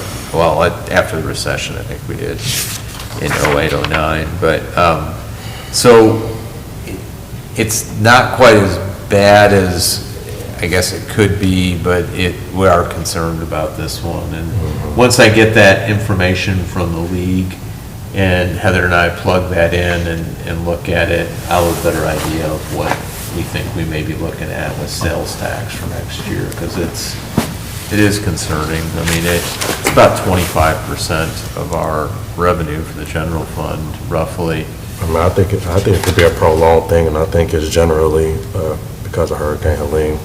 Yeah. I would argue that. So I think we need to, thinking about this, not even this upcoming fiscal year, but maybe a couple fiscal years in the future too, perhaps. Yeah. So we'll see. I mean, we're still, the good news is overall the economy is, I know we've got lots of, not to get into politics of tariffs and all that, I know we've got some things that are just really, right now that are happening, but overall, I just went to the Economic Outlook breakfast at the chamber hosts, and we're still in a fairly strong economy. It's had some volatility, but still projecting growth in the GDP.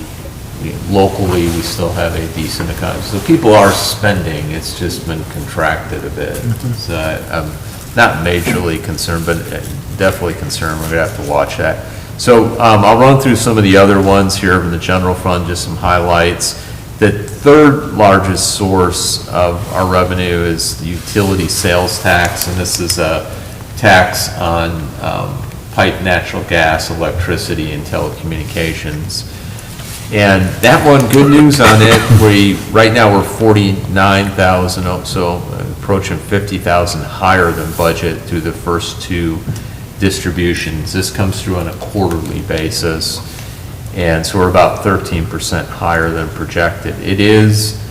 Weather does impact this, but I think we went conservative enough, and there was enough coming in that I think we may go over budget on this, so that would be good to give us a little extra there on that line item. And cable sales, so this is on cable and satellite, a tax on that. It's below budget right now, so about $1,200 lower than budget through the first two distributions or half of the year. So it looks like right now we're averaging 10,804 a quarter. Not a big source. It's $45,700 is what we budgeted for the year on that. Disposal tax, and that's a small one too. It's $6,500. Even though we're $37 lower right now, we're about on target. ABC distribution. This has always been a good, strong source of revenue to us, and we have a very healthy, kind of vibrant ABC store here that does really well in sales. And we budgeted $300,000 on that, and so that'd be about $75,000 a quarter. We've had 2 quarters. We've come in at $160,000, so right now we're $10,000 higher over the 2 quarters. So not positive how it'll end the year, but and we probably should get an update on from them, just on how sales are, I mean, obviously, they're coming in decently, I but think they did, a couple weeks ago, that if you look at the report, I think Christine Yeah. sent it out, Sent it their out. sales are up like Yeah, 6%. 6%, yeah. Yeah, Yeah, so so it's a they're doing minute good. from the minutes of the Yeah. meeting, was that? Yeah. Yeah. Yeah, so Having the store. sales have done well. It's a well-managed store, it's well laid out. I mean, they get, for people who buy spirits, they like it, they like that store, it's a decent store. So, activities should finish, I'm anticipating we may be above budget on that, it depends how we finish the year. But that's been a good, strong source of revenue to our general fund from them. ABC Law Enforcement, which is a component of the ABC distributions, a separate one that's supposed to go towards helping with enforcement of ABC laws, and it just comes as a distribution into our general fund, and our police department does some things with that. That's above budget right now. So we received 2 distributions at $9,300 per quarter. It would be about $3,000. So, we're almost $3,300 above budget at this point for the first 2 quarters. And the total amount budgeted was $12,100 on that. The land use permits, so this is everything that, from planning and zoning that's distributed. We might be a little bit below on that. It's $7,000 is what we budgeted. We're collected at $3,830. With Helene hitting, there was some suspension of permit fees related to fixing structures, not new stuff. But our new activity's been a little bit light. But we may hit budget on that, might be a little bit under because of that suspension, some of the permit fees. Recreational activities, and that's a good source of revenue to the town. We budgeted $115,000. We've collected $57,298 to date. The storm did impact because we had shelter rentals suspended there and some of the class stuff related to the pickleball. And we've started collecting now for summer day camp. So we've got some revenues on the books for that. We may come in at the end of the year because of some of the impacts from the storm a little under budget. We've typically hit what we've projected in there, but we might be a little bit under the $115,000. And then last point on revenues, and this isn't all of ours, we just tried to hit some highlights on some of them. Interest on investments. This has been a really good one for us because our fund balance has become very healthy over the last several years. And then, of course, interest rates jumping up. So we put the bulk of our surplus revenues here, or unassigned fund, or just fund balance, into the North Carolina Capital Management Trust, and it's a regulated entity for local governments to put excess revenues to get a little bit better interest earnings. So there, we've had the Federal Reserve has cut some rates this past year. You may have a couple more in 2025, but we could end up around $400,000 just in interest from this, and we're above budget right now. We collected at $277,000 already to date. So that's a strong one.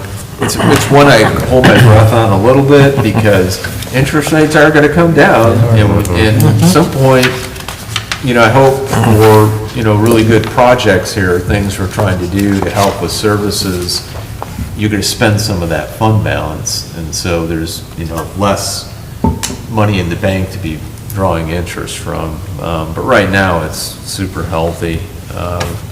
So that's just a bit on revenues. I don't know if there's any questions on that. I was just going to hit just some bigger picture stuff, budget issues coming into 25, 26, and then run through CIP, and I see we have fire department here, so I want to make sure we get them in here timely. In fact, you want me to?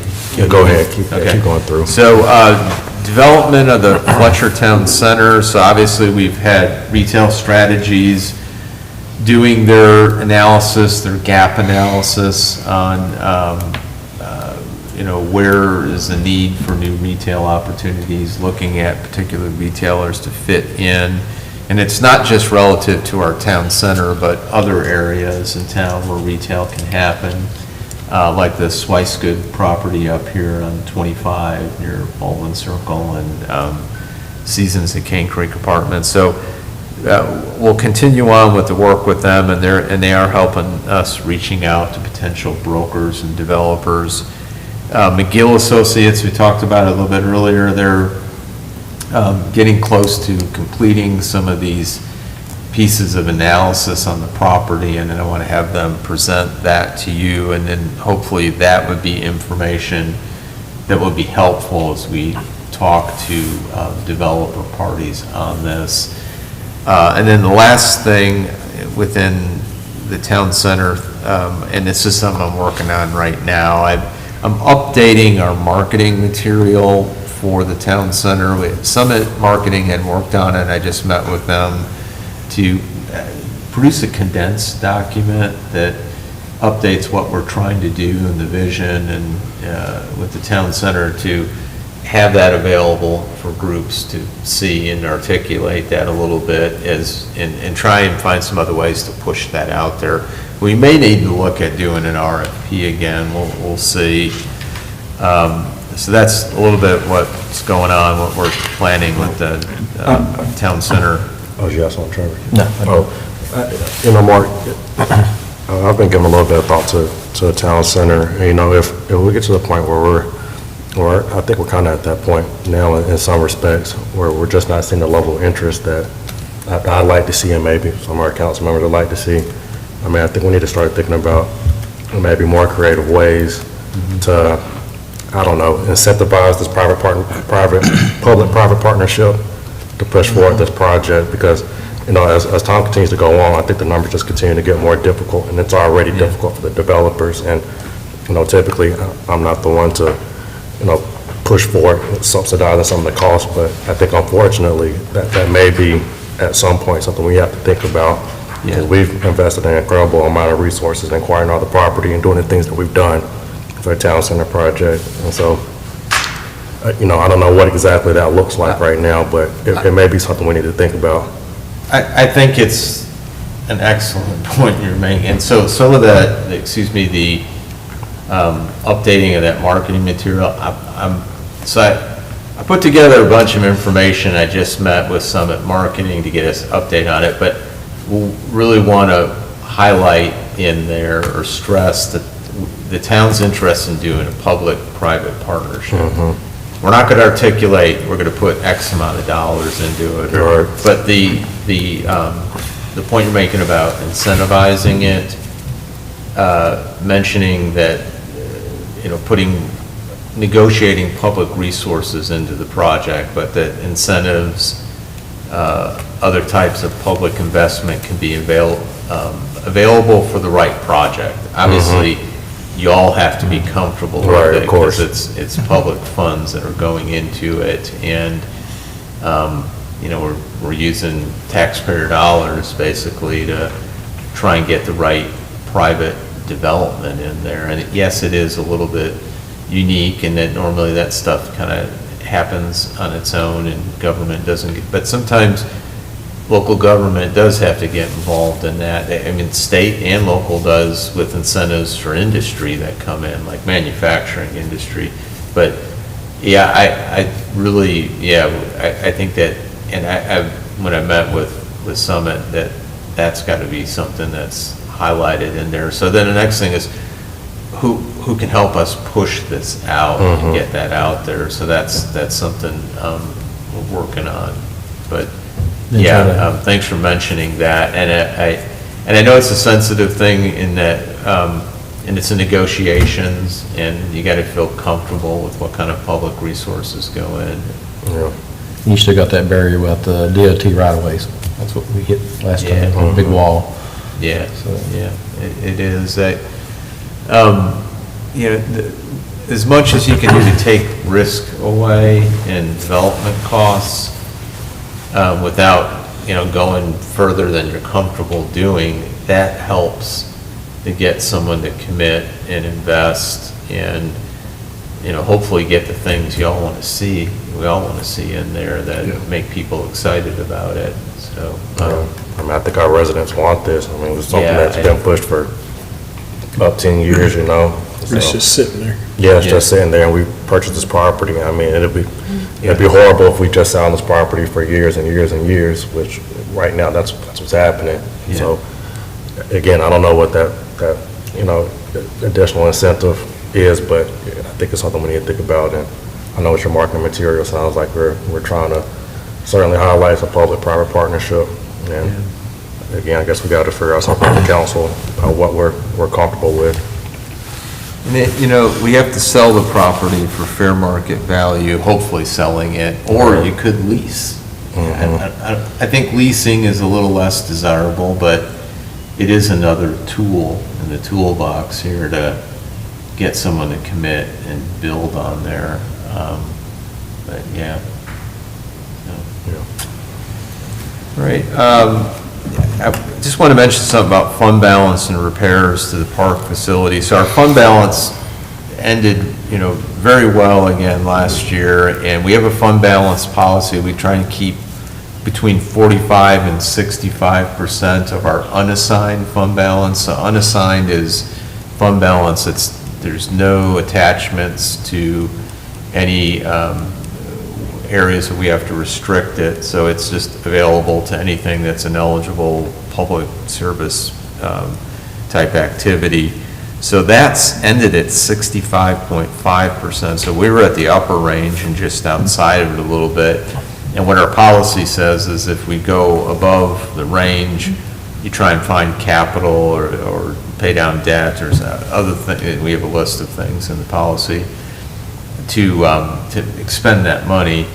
And I just would point out, with the park repairs and the damage and things that won't be reimbursed, that's probably where this is going to go this year. So still very healthy fund, and we're very fortunate to have it because it helps our cash flow in all of this.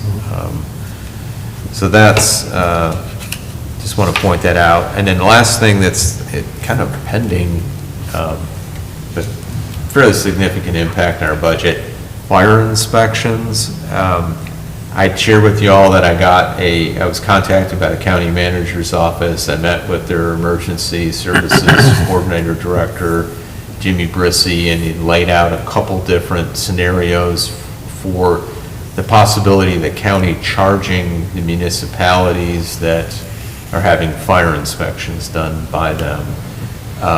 And at this point, I still don't know if they're going to do this year. And so I will reach back out to the county manager and staff there to see what the status is. But they laid out two different scenarios, one charging us based on the total number of occupancies, so total number of businesses that they have to do, and I think they do nonprofits too, I think churches and that. The total number of places they have to inspect or do it under a basis of some, like the size of the facilities, so on square footage.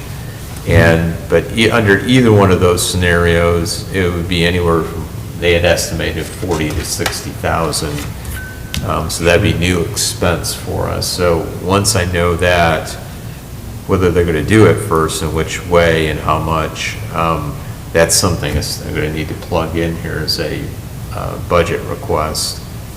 And there is the possibility, do we start, if this comes to fruition, do we start charging for fire inspections or have them charge for fire inspections in the town of Fletcher like we did before this changed? So those are just some bigger picture stuff happening on the horizon. And the goals, 25, 26, and these are, I know they're fairly general, we can add in something at some point here at your direction, but every year we're trying to maintain service levels within our current property tax rate with some adjustments and projected revenues and expenses. And of course, we have other revenues in our general fund that impact this. If we can dedicate 7 cents of our tax levy towards, this is year 5 of our CIP coming into it. And then last one, establishing a strategy and marketing plan for attracting the retail development to town center, and also pushing our analysis along on the property for full development capabilities. And back to CIP, and if you want me to go into CIP and finish that, I can, Yeah, let's go ahead. okay? Yeah. All right, it won't take long here unless you have a lot of questions. So our capital improvement plan, we do a 5-year capital improvement plan. We're going into year 5 of our 5-year capital improvement plan. So the CIP, as we call it, we'll work on this summer, fall, an updated one for the next cycle. But this is year 5 of the 5-year plan that we're working on, that you would fund a capital budget for it. The minimum, and I may talk to you about raising the minimum limit, the projects need to be at least $25,000 to be eligible. This is covering equipment, facilities, land for either new or existing services. We're dedicating currently 7 cents of our tax rate towards CIP. There's a possibility, I may talk to you about lowering the amount, just trying to cover everything else that you're considering in this budget, because we do have some excess revenues projected in here. Of that 7 cents, we typically have been trying to do 5% towards projects supported with debt service or loans, and then 2% towards cash, to pay for projects with cash. So what does that break out as? So using the current values of $1,875,000,000 at 7 cents, that tax levy that it produces is $1,312,796. So 1.3 million, a little over that. Taking that and then applying it towards those 2 different categories, debt issuance and cash, looking at our current commitments, so we've got 4 projects on the debt service side. One is town hall improvements, so it's our ongoing USDA loans for town hall when it was built, the acquisition of land north of town hall, and then the reconstruction of Old Cane Creek Road. That was all part of that project. Town center property on Highway 25, this is when we several years back acquired the acreage on Highway 25 as a part of the town center project. So the amount for town hall improvements is just over $326,000 that we need to plug in this year. On the town center highway land financing, just over $157,000. And then we have to, and this is a GASB accounting requirement, it's the Governmental Accounting Standards Board. We have to, as a part of debt service, copy your lease payments, so that's why that $12,150 is in there. And then another new GASB requirement is subscription payments, and this is anything we have to pay for subscription, like on software or IT package, it's over a year. So if you agree to like a term of like 3 years, you have to book it as debt. So we have to book it into our debt service, and so that's at just over $30,000. So our total commitment of debt service within CIP is $526,200. And then what you see below here, that debt service budgeted, that's what 5% of that 7 cents produces. So it's $937,711. So you can see that amount is quite a bit above what our debt service commitment is, what we have to budget for this year. So we have some surplus there, and it's quite a bit, 411,511. So that gives some space, and if you flip the next page, our projects paid for with cash on the cash side, and it's laid out, I'm sorry, I don't have it in front of you, our 5-year CIP has the projects in a table. Police car rotation is an ongoing one. We try and rotate 3 new patrol vehicles in there. So that police car rotation on the cash side, $155,000. This may be adjusted a little bit with inflation. And then the next thing was Cane Creek Greenway extension. So we put $100,000 every year in the 5-year CIP, should you want to move some of that in for the expansion of the Greenway, and it could be used as match. You were asking about a match question earlier. So that's our 2 project, and that's right from the chart that we have in our 5-year CIP. So that's only $255,000.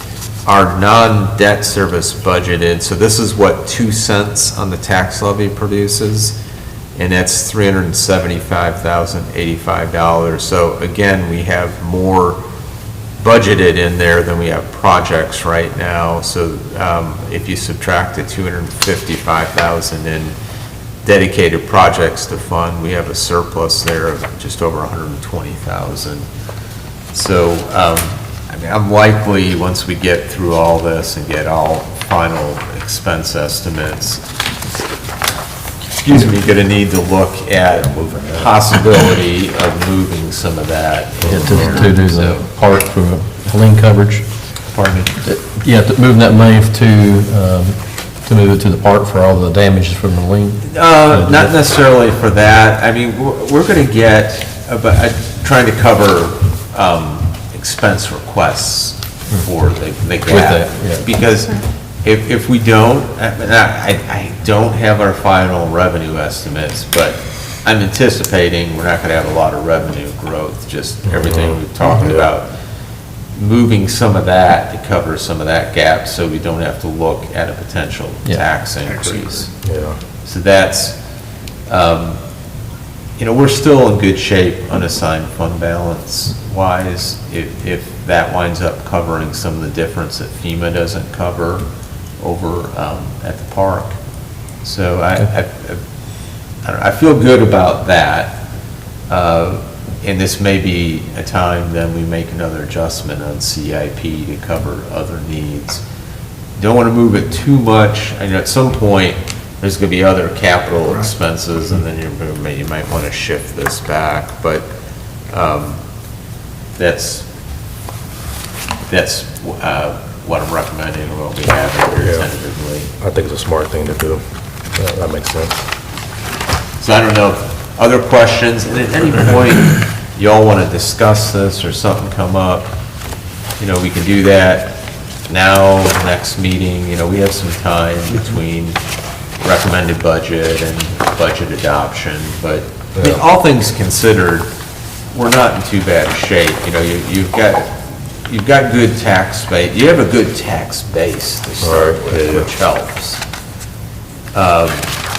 And then some of these other things could be adjustments, tweaks to adapt to the storm and some lower revenues. So. Sounds good. Any questions for Mark? Thank you, Mark, for that presentation. Thank you. All right, Chief Griffin, we appreciate you being here. And thank you for serving in a time of clutch. I know I thanked you the other day, but welcome.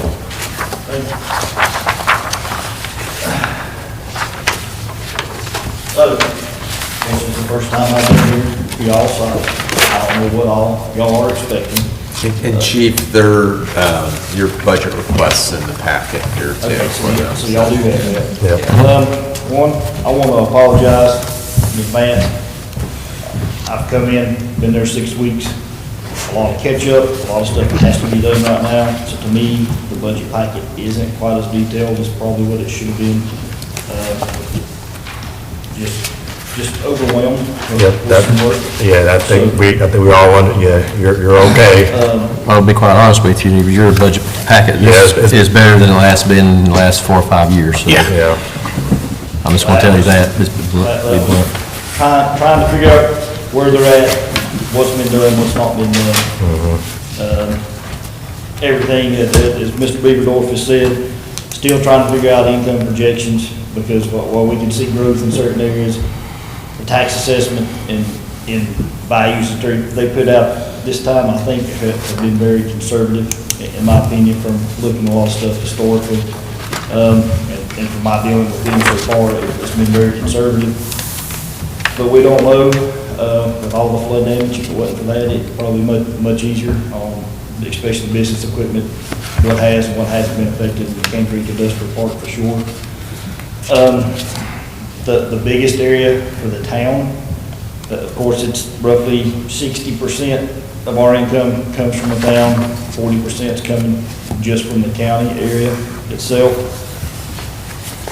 is looking to go back to 10.5 cent inside the town, same as what the residents in the county are paying is a 10.5 cent.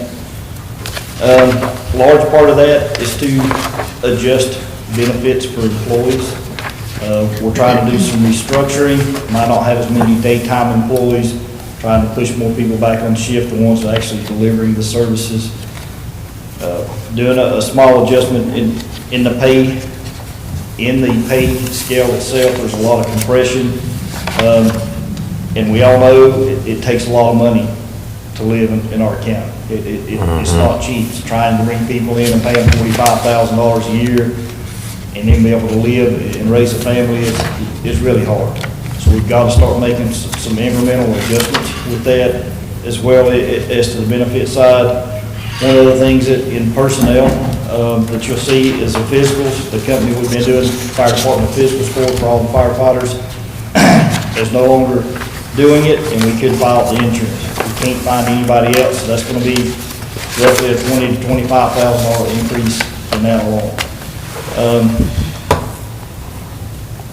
Trying to get our budget and expenses lined up. The fire department does have a fund balance right now. It's probably going to take a big hit because there's a lot of stuff that has been overlooked. Some of that is pretty obvious. Big eyesore in the town is the roof of that building. We've got an estimate to replace the roof. It's about almost $300,000. We have a company coming in tomorrow to look to get an estimate to resurface it, something to try to make it look more presentable. So areas like that, trucks, we have a 2003 engine and a 2005, it's 80,000 miles on them. That is costing us more and more money in maintenance. We'll have to replace, that's going to come at a cost with a new truck, $850,000 to $1 million that will be hit with that.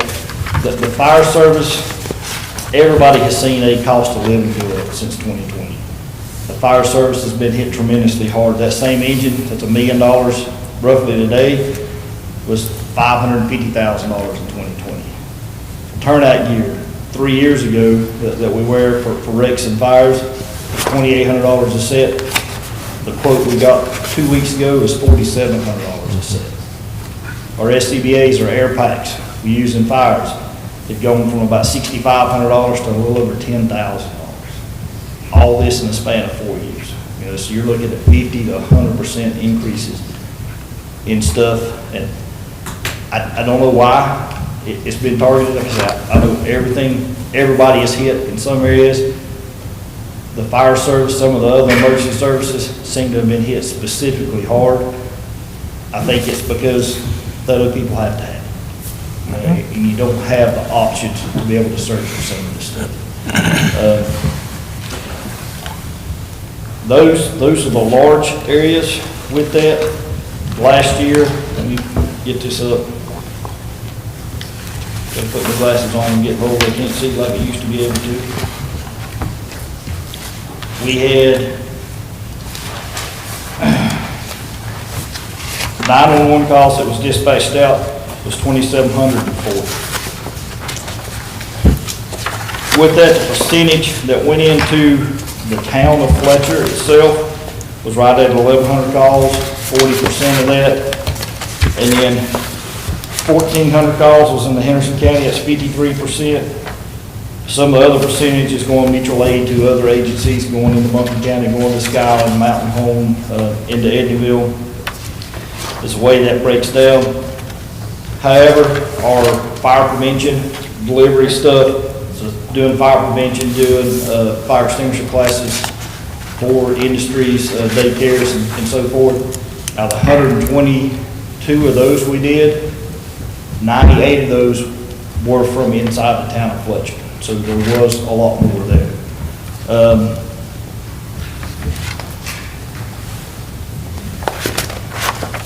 Do y'all have any other specific questions?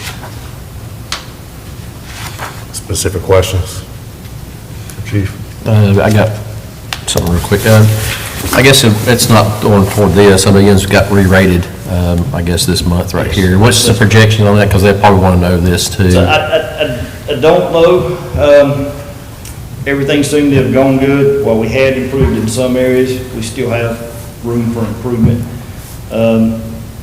And I know, not trying to talk bad, past administration may not have been as assertive with certain things in certain areas. The group of guys that are there are more than willing and ready to go and take care of anything that needs to happen. The rating, I think we will still maintain a 3. I feel had stuff been being done the way it should have been, we would go to a 2 without any issues. We will know this probably in about 3 months. And I hate to say this, we'd almost be better for them to say we were going from a 3 to a 4, because we have 12 months to be able to correct anything before any of that changes, and we would be at a 2. I can almost guarantee that. If we stay at 3, we'll be like that for another 4.5 years till they come around again. But I don't see any of that changing drastically. Spending time with the inspector the other day, I've got a good relationship with him. And I think that helped with some of that stuff, and be able to be as transparent with everything that's going on, and not trying to only show certain things and not show other things. And that's the way we're going to be going forward, is going to be as transparent as possible with y'all, with the public, with the town, or with the employees, anything we need to do that. We want to foster this relationship. I would like to be able to come, whether y'all want monthly, quarterly reports, or what y'all want from the fire department, to be able to come down here and present that to y'all. So, as I had a meeting with Mr. Beaverdorf early on, maybe my first 10 days here, I know we're not a town department per se, or a town entity with that. I would like for us to be able to operate as much as y'all want us to be. I told him I don't care to come to as many of his department head meetings and be just as involved as we are, because we do want to be part of the town in that aspect, and work good for the community going forward. Yeah, the reason I asked that question is part of our contract, and I know these guys probably want to know, hear that too. And my final question I got right now, it's just to throw it out there, just to see your thoughts and stuff. It'd probably be like, no, it's like, no, we don't really want to do that. If it comes down to it, I know by law, when it talks about fire inspections, the city has to, or town has to provide that, either by 3 options. Either we have to contract with the county, or subcontract it with another organization, or we hire an employee to do it ourselves. If ever come down to that, I know you heard the numbers a while ago from 40 to 60, is that something that the fire department would entertain the idea? Just kind of curious, put like a little thing on the back of our mind, you can say no, or you can say yes, or. We would, and I spoke with Mr. Beaverdorf about this when I had met with him, because I'd already heard about this going on. It would probably take us, that close to that same figure, probably between 40 and 50 to be able to make that happen, because that person's going to be dedicated a lot to doing nothing but inspections. Might be able to get them to do some stuff, so we'd have to pick up the other part of the salary. So I do think it is something we will look at, and I told them a lot of that will be up to y'all. Do y'all want to have more control over maybe what happens with inspections inside the town of Fletcher versus going to the county? However, I'm not opposed if y'all want to keep with the county either. We're not begging to take on something extra, but if that's what y'all choose to look at doing, and we're more than willing to help facilitate that. Yeah, I just asked that question because I know if we had to pay that, I didn't know if that would help you, like during, if it's a Monday through Friday person, you can have that person, if they have a fire or something, they can come off inspection, grab this And emergency. I tell you, the area, and I wasn't here, I wasn't in Fletcher during Helene. The one area that would help us is, we'd be able to help facilitate a lot more of emergency management coordination inside the town. You know, have somebody more embedded with the town manager and what's going on, the actual needs versus just the fire department stuff. Like I said, we want to be able to do that. So a position like that would help greatly facilitate the emergency plans and so forth inside the town.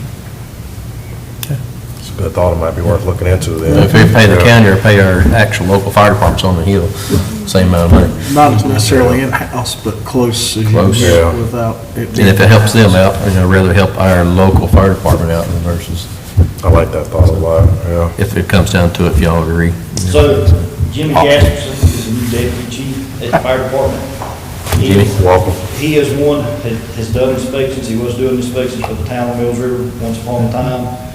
So if this was something that all of a sudden had to take place July 1st, we could probably ramp that up pretty quick until we could get somebody hired and in place to be able to do that. Just to throw that out there. And I'm saying that, like I said, that doesn't sound like I'm saying we want to do it, we don't. I understand you don't want to be held over a barrel by somebody else either, that there is options. Let me say that. Yeah, just trying to help our local folks right here. If we're going to spend money, it'd be nice to, if you need it, if you say, no, we don't need, but we can't do that, then I understand that myself. I'd have to look at the numbers of the businesses, but speaking with the ones at the fire marshal's office, that person's probably going to be busy at least 3 days a week, doing nothing but the inspections for the town of Fletcher. So there'll be a couple other days to be able to do stuff, but a lot of that's going to probably go back into some fire prevention, working with the communities, all the subdivisions, the businesses, you know, to be able to offer some other services other than just inspections, if that was the case. Okay. And this person could probably also coordinate with our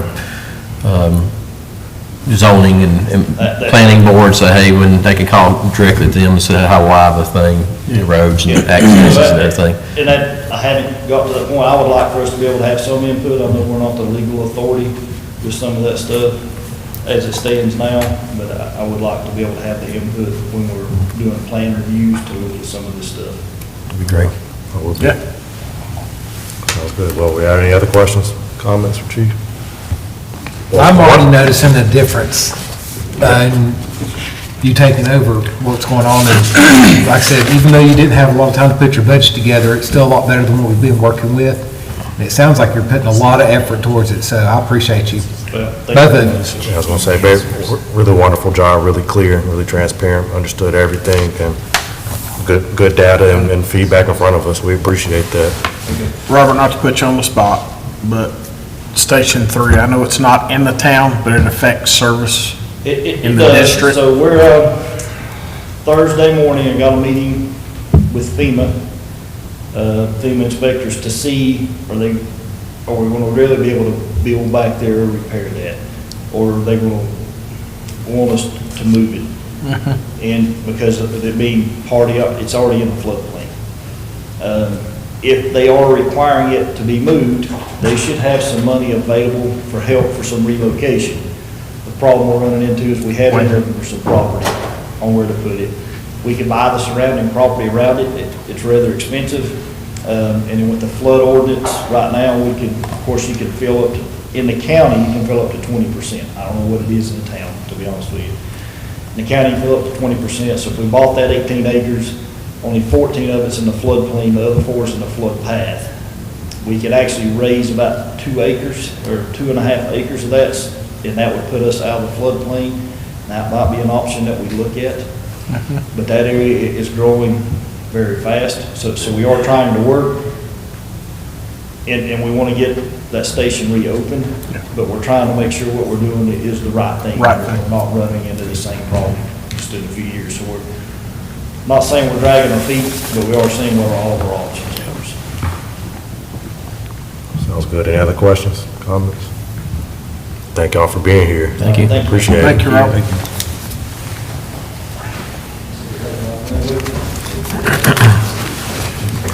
All righty, Chief Terry, you're up. You are up. Actually, you're We've last. been moving at breakneck speed, so. You're last. You're last. Talking about This is it, timing. Well, I'm yeah. not gonna take much of your time, because I ain't got much to report on. As far as requests, I'm assuming you have the papers in front of you, the budget there, and good morning to the mayor and council. Thanks for having me here. You're gonna see in several categories, I've actually asked for a reduction, and all that is really is looking at historical data, the last 2 or 3 years. The amount spent has been down, and so I think we can reduce those line items a little bit. You know, we're looking at postage, we're looking at fuel expense. Fuel expense is trending downward anyways. We haven't used as much as we thought we might need. Same thing with our physicals and drugs and our uniforms, just looking at historical data, I think we got room to reduce those slightly. So that's really what those reductions are all about. A couple of increase, department supplies, specifically, that's a slight increase we asked for, and M&R equipment there at the bottom, a slight increase we asked for. That is basically just due to inflation and the cost of equipment going up.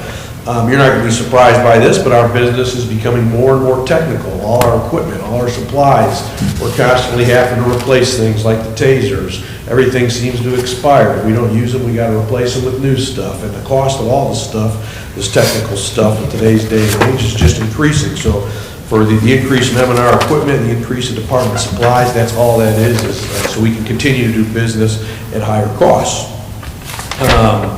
There is an increase for travel and training, just a slight $2,000 increase, and you've heard me talk in the past just about, you know, one of our goals, and it fits with our mission there, is to develop our personnel so they can continue to perform at a higher capacity, and so we can provide higher level services. Blue Ridge, as you know, Blue Ridge Community College has been suspended with the Training Standards Board, so there's certain classes they're no longer allowed to provide. My opinion, the Justice Academy there, the state-run training facilities, is kind of in chaos at the moment, and they're not providing very good service to us as far as training goes. There's a lot of classes get canceled quite frequently, and classes that, you know, they want us to take, and they create these fancy certification programs. If you take all these classes, we'll give you the certificate, which we aim to do. We send our people to those things, but they're canceled frequently. They're not offering those classes we need to get the certification. But there's a lot of other training out there, and we have committed to providing leadership training for our leaders and our future leaders. We've also committed to provide tactical training to our officers so they're prepared for, you know, whatever might come our way. As we speak this very moment, almost half of our department is in Veritas. There's a 3-day active shooter training course that we are putting on for half the department. All our supervisors are there right now. We actually had an instructor from the Department of Public Safety from Raleigh. He was actually here for 3 days. And we're kind of frugal with our training dollars. The only thing that's costless, the training is free. We just had to put the instructor in a hotel for 3 days, which is pretty cheap for half your department to get trained up on active shooter. But that's obviously important, and I'm sure you all understand that. There's a lot more. We're a small agency, but we can't think that way. I mean, we need to make sure our people are trained to handle whatever comes our way. There's lots of great training out there, but sometimes we have to travel for it. So the increase I'm asking there is so we can continue to provide good training, and if we need to put somebody in a hotel for a night or two to get that training, be able to do that. We can't always, again, count on what's going on here in the region. It's not always consistent. It's not always there for us. So we started looking at other avenues, and there's a lot of wonderful training out there, but sometimes there might be a cost of class, or again, you might have to pay for a hotel for a night or two to get out of personnel there. So that is the increase for travel and training. The only really other ask that I have is the only decision package that I've requested are those block cameras. We've discussed them several times. That's $15,000 there for 4 cameras. That is for the first year. It's $12,000 for the camera, and the additional $3,000 for installation. There is a 2-year contract, which means next year we would need $12,000 for the service. We would not have to obviously pay for the installation again.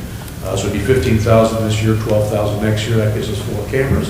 And if you remember, once we have those 4 cameras, we'll be able to access a whole lot more cameras. We'll be able to access Henderson County's cameras, Tryon's got cameras, Greenville's got cameras, Pumpkin County, Asheboro's cameras. Once we're in the system, we can access all of the cameras.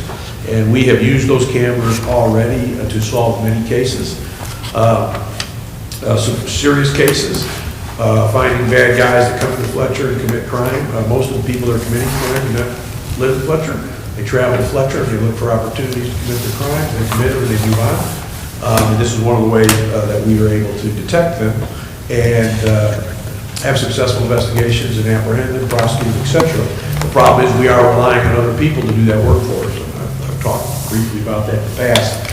You know, we can call the county, the sheriff's office here, you know, we have great relationships with them, and they will typically help us look at their camera system and help us identify vehicles. But again, we're asking them to do our work for us, and we can't, if they're busy, we can't expect them to sit in front of a computer for hours and hours, especially if it's more of a minor offense.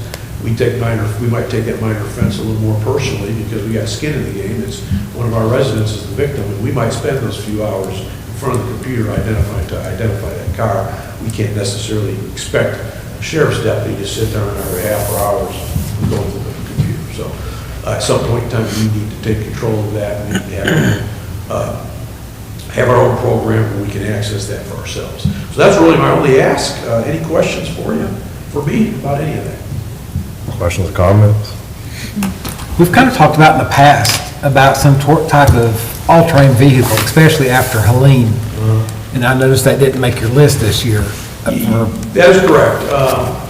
We've tried grants, we've been working on grants for that, and we definitely would like to have that. I kind of consider that, especially now, you know, the shape of the park, we're not doing as much there.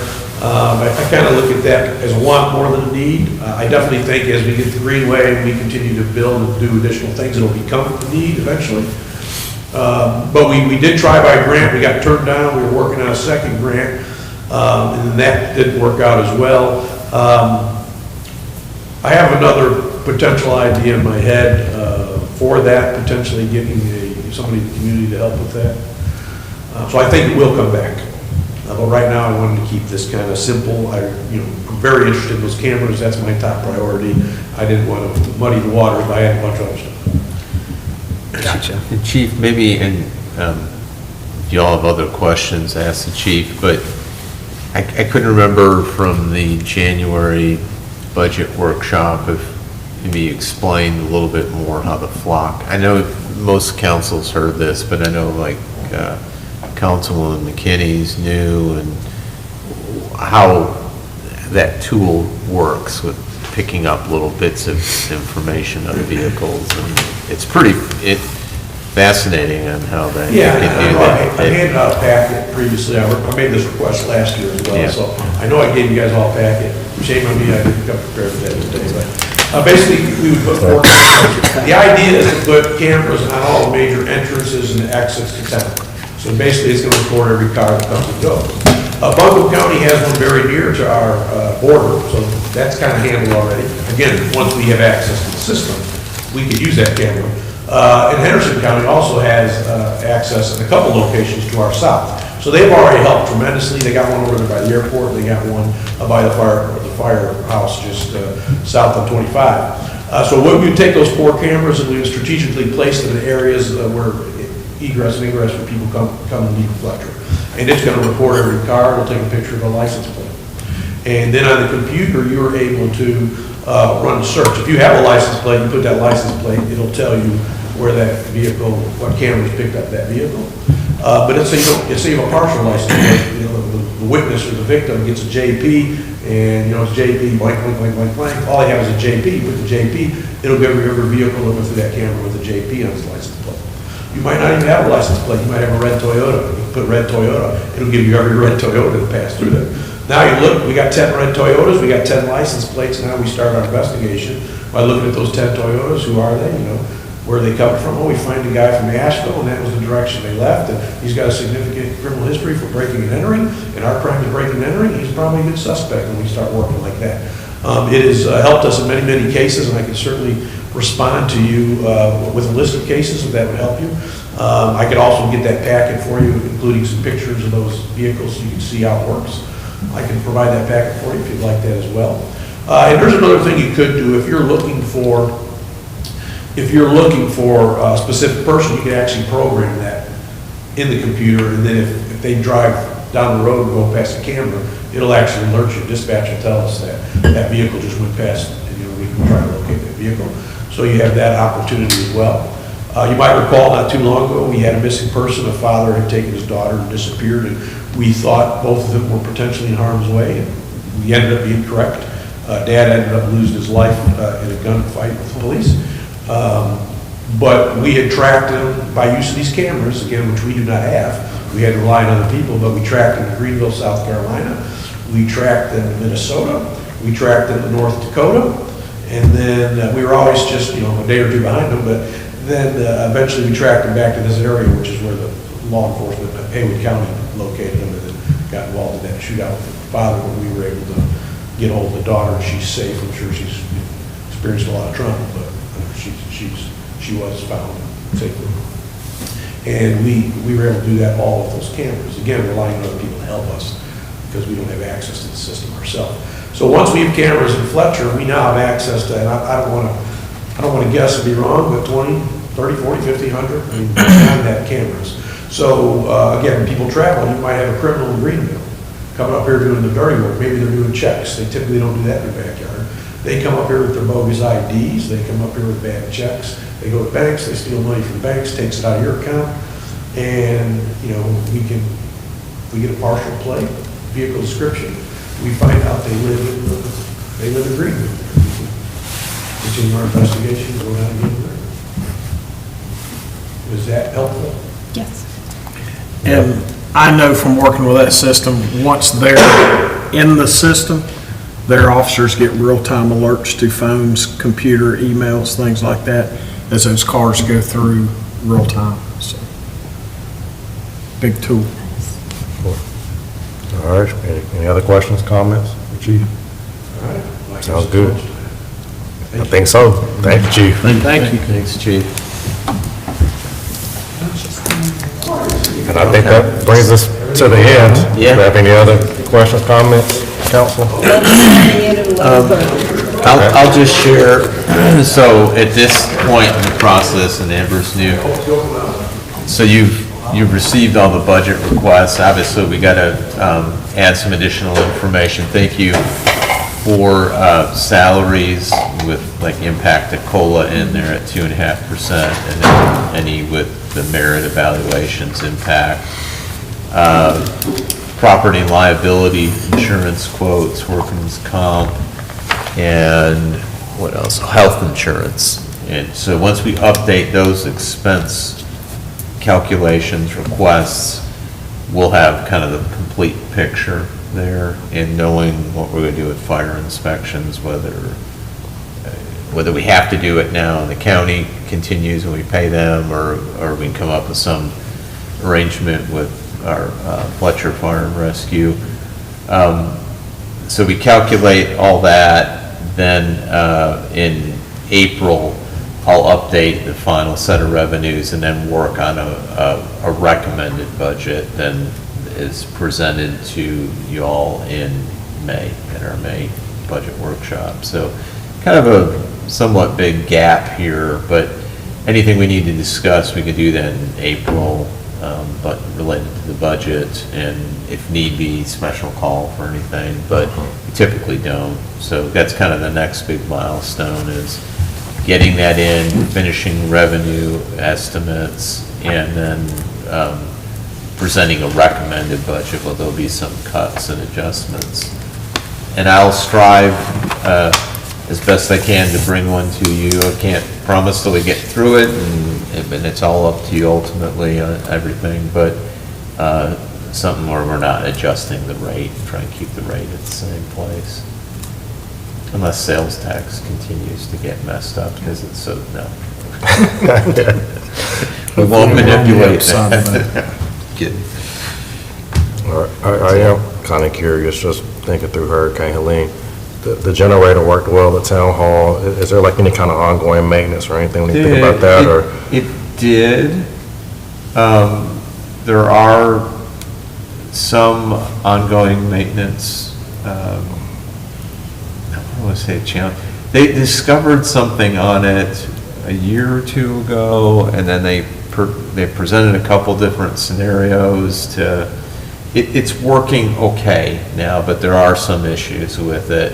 And the kind of two options were, I don't know, in a year or two, replace the whole thing, but then, it's like, I think it's at least $100,000. It's expensive. I mean, that thing's powerful, and if we replaced it, I would recommend we do it at the same, power level, because it fires the whole building. Yeah, I mean, it just showed how much of a need that thing is. I mean, we could do it so that it just does the police department, something lesser, but I mean, if we're gonna do it, we're gonna try and keep our whole operation going here, because it impacts everything else.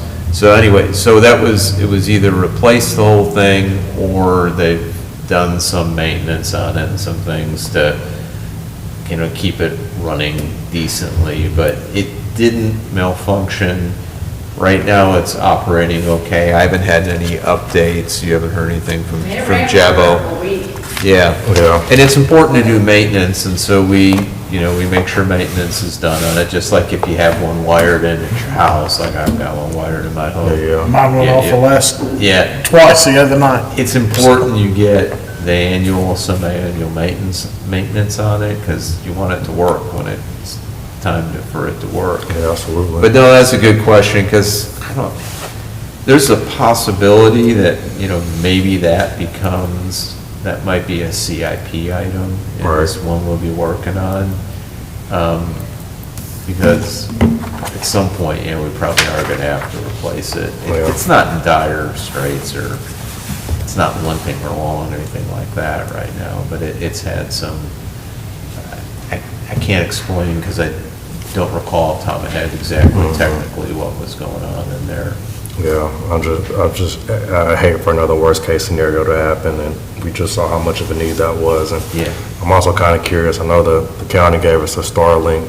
Did they take it back? And if they did, should we consider maybe just having one to have in the closet? It wouldn't hurt, Yeah, because Mills River got two of them, didn't they? Yeah, well, and rotating back, I'm not sure with everything, the chaos that went on, how well an EOC was set up here local to Fletcher. But with the new partnership with the fire department and their willingness to be more involved with us, I would love to start planning for the future, that in the event something big happens, where and how would that look, to have a place for the police department, the fire department, for you to go and set up. I know large-scale stuff like that, the county's gonna have their own, but to have a subsection specific to Fletcher. Yeah, and I guess that's what I'm getting out of my questions. I'm just thinking, like worst-case scenarios again. Yeah, that's what I had written down, redundant communications. I mean, do we have any of that stuff in the closet anywhere? Because, that was the biggest breakdown there. The county they brought me a radio. Yeah. First with ESC. But then the person kept changing, so every day was like, Yeah, and of course, that was doomsday, worst case scenario for West North Carolina, but. And those are good. Just Interesting what you said about the EOC, and Yeah. I mean, we certainly could operate out of our own EOC that could be here or at the fire department, and they kind of have all the key players close by here. At least to with be once or twice a Fire, day. police, and Public Works, administration, public works, Absolutely. Hendersonville had their own, Sheriff's office was. yeah, and then, I will say this, though, there could be things we can debrief, and we can do better, and, if you're in the driver's seat on things, sometimes that's more conducive to you, maybe better, but it worked. And I will give the county credit, they stayed in constant communication with us. they had their EOC running, and, you know, anything, I guess, we needed, we could go to them or communicate that with them. But, you know, I know we weren't driving or making some of the decisions on some things, and some of it, quite frankly, because there's so much bigger, more geared towards it, it becomes a little duplicative, or we don't have some resource that they can be dispatching, so it's kind of, you know, we could do a mini one or something to make sure, you know, we're dispersing materials or equipment or responding that maybe could be a little bit faster, more efficient if we're doing it. But on the other hand, you know, they're so geared up to do that. And I will, there wasn't a lot of conflict. You know, sometimes, you know, you want to do it your way because you don't like how someone does it, or you don't feel like they're communicating enough, or, you know, you can start listing the things or personalities. It wasn't, I didn't feel like it was like that. I haven't heard, and I think I would if I heard problems with that, with our law enforcement in them or the fire department. I didn't really talk to them as much about their thoughts on it, but so I don't know, it's just some things, but yeah, we certainly could look at doing that, because I've wondered, like Hendersonville did have an EOC running. Now, having being a water utility, I think it was important that they were, because that was, you know, think about it, that was huge. Getting electricity back and getting people water back were like two critical infrastructure things happening right after the storm, so. I know nowadays in the fire department, industrial stuff happening where you might have to evacuate part of specifically to us. Yeah. Where would that designated meeting update place be? And that's going to change a little bit as the command post. Right. That stuff moves to wherever that location is, but to have a pretty designated place, whether it be the fire department, whether it be here, wherever. The other thing, sheltering. You know, the activated shelters, and, you know, it would work if someone in Fletcher needed to go to one of the shelters that were activated, but they're a little further away, and maybe if we had our own EOC operations, we have a shelter ready to go that's closer, like I don't know, just for example, Fletcher Elementary School is a shelter, that kind of thing. That takes a lot of logistics when you open a shelter and resources. I know the closest one for us is the Ag Center, and that's just right there. Yeah. So, I mean, that's where most people went to there, I'm guessing. Food, water, hygiene. Yeah, and then you have the staffing, and you gotta keep EMS on Security. you're talking a lot. Yeah, I mean, you know what that takes, and that's why it gets back to a little bit of, you know, when you have another entity that's big enough, staffed enough, expertise, resources, do you do another mini one, and it becomes overlapping kind of thing? Yeah. So it's something to think about. I don't think it would hurt just for some coordination stuff, maybe to at some point have our own EOC element. You get this small, you got the multi-purpose room, you can also set it up, we already got the cameras and everything too. You hear, like, every day you do a small briefing to our town folks of what's going on, what's working on, what percentage of damage has happened, what percentages has been taken care of, mitigation. Hear from the mayor himself and all this stuff, and have the fire department be represented here talk, police department representative talk about what's going on. It's informational piece. That can be a little 20-minute. Communication piece, I mean, that's most critical. Yeah. Okay. Thanks, that's good feedback. All right, any other business, council? All right, do we have a motion to adjourn? Motion. Motion to adjourn, do we have a second? Second. Please. Yeah, we have a motion and a second to adjourn. Any discussion? And all those in favor of adjourning, say aye. Aye. Those opposed, we are adjourned. All right, thank you. Yeah, that was efficient. Yeah. Yeah, Amber in the old days, We were here till 3 easily in the afternoon.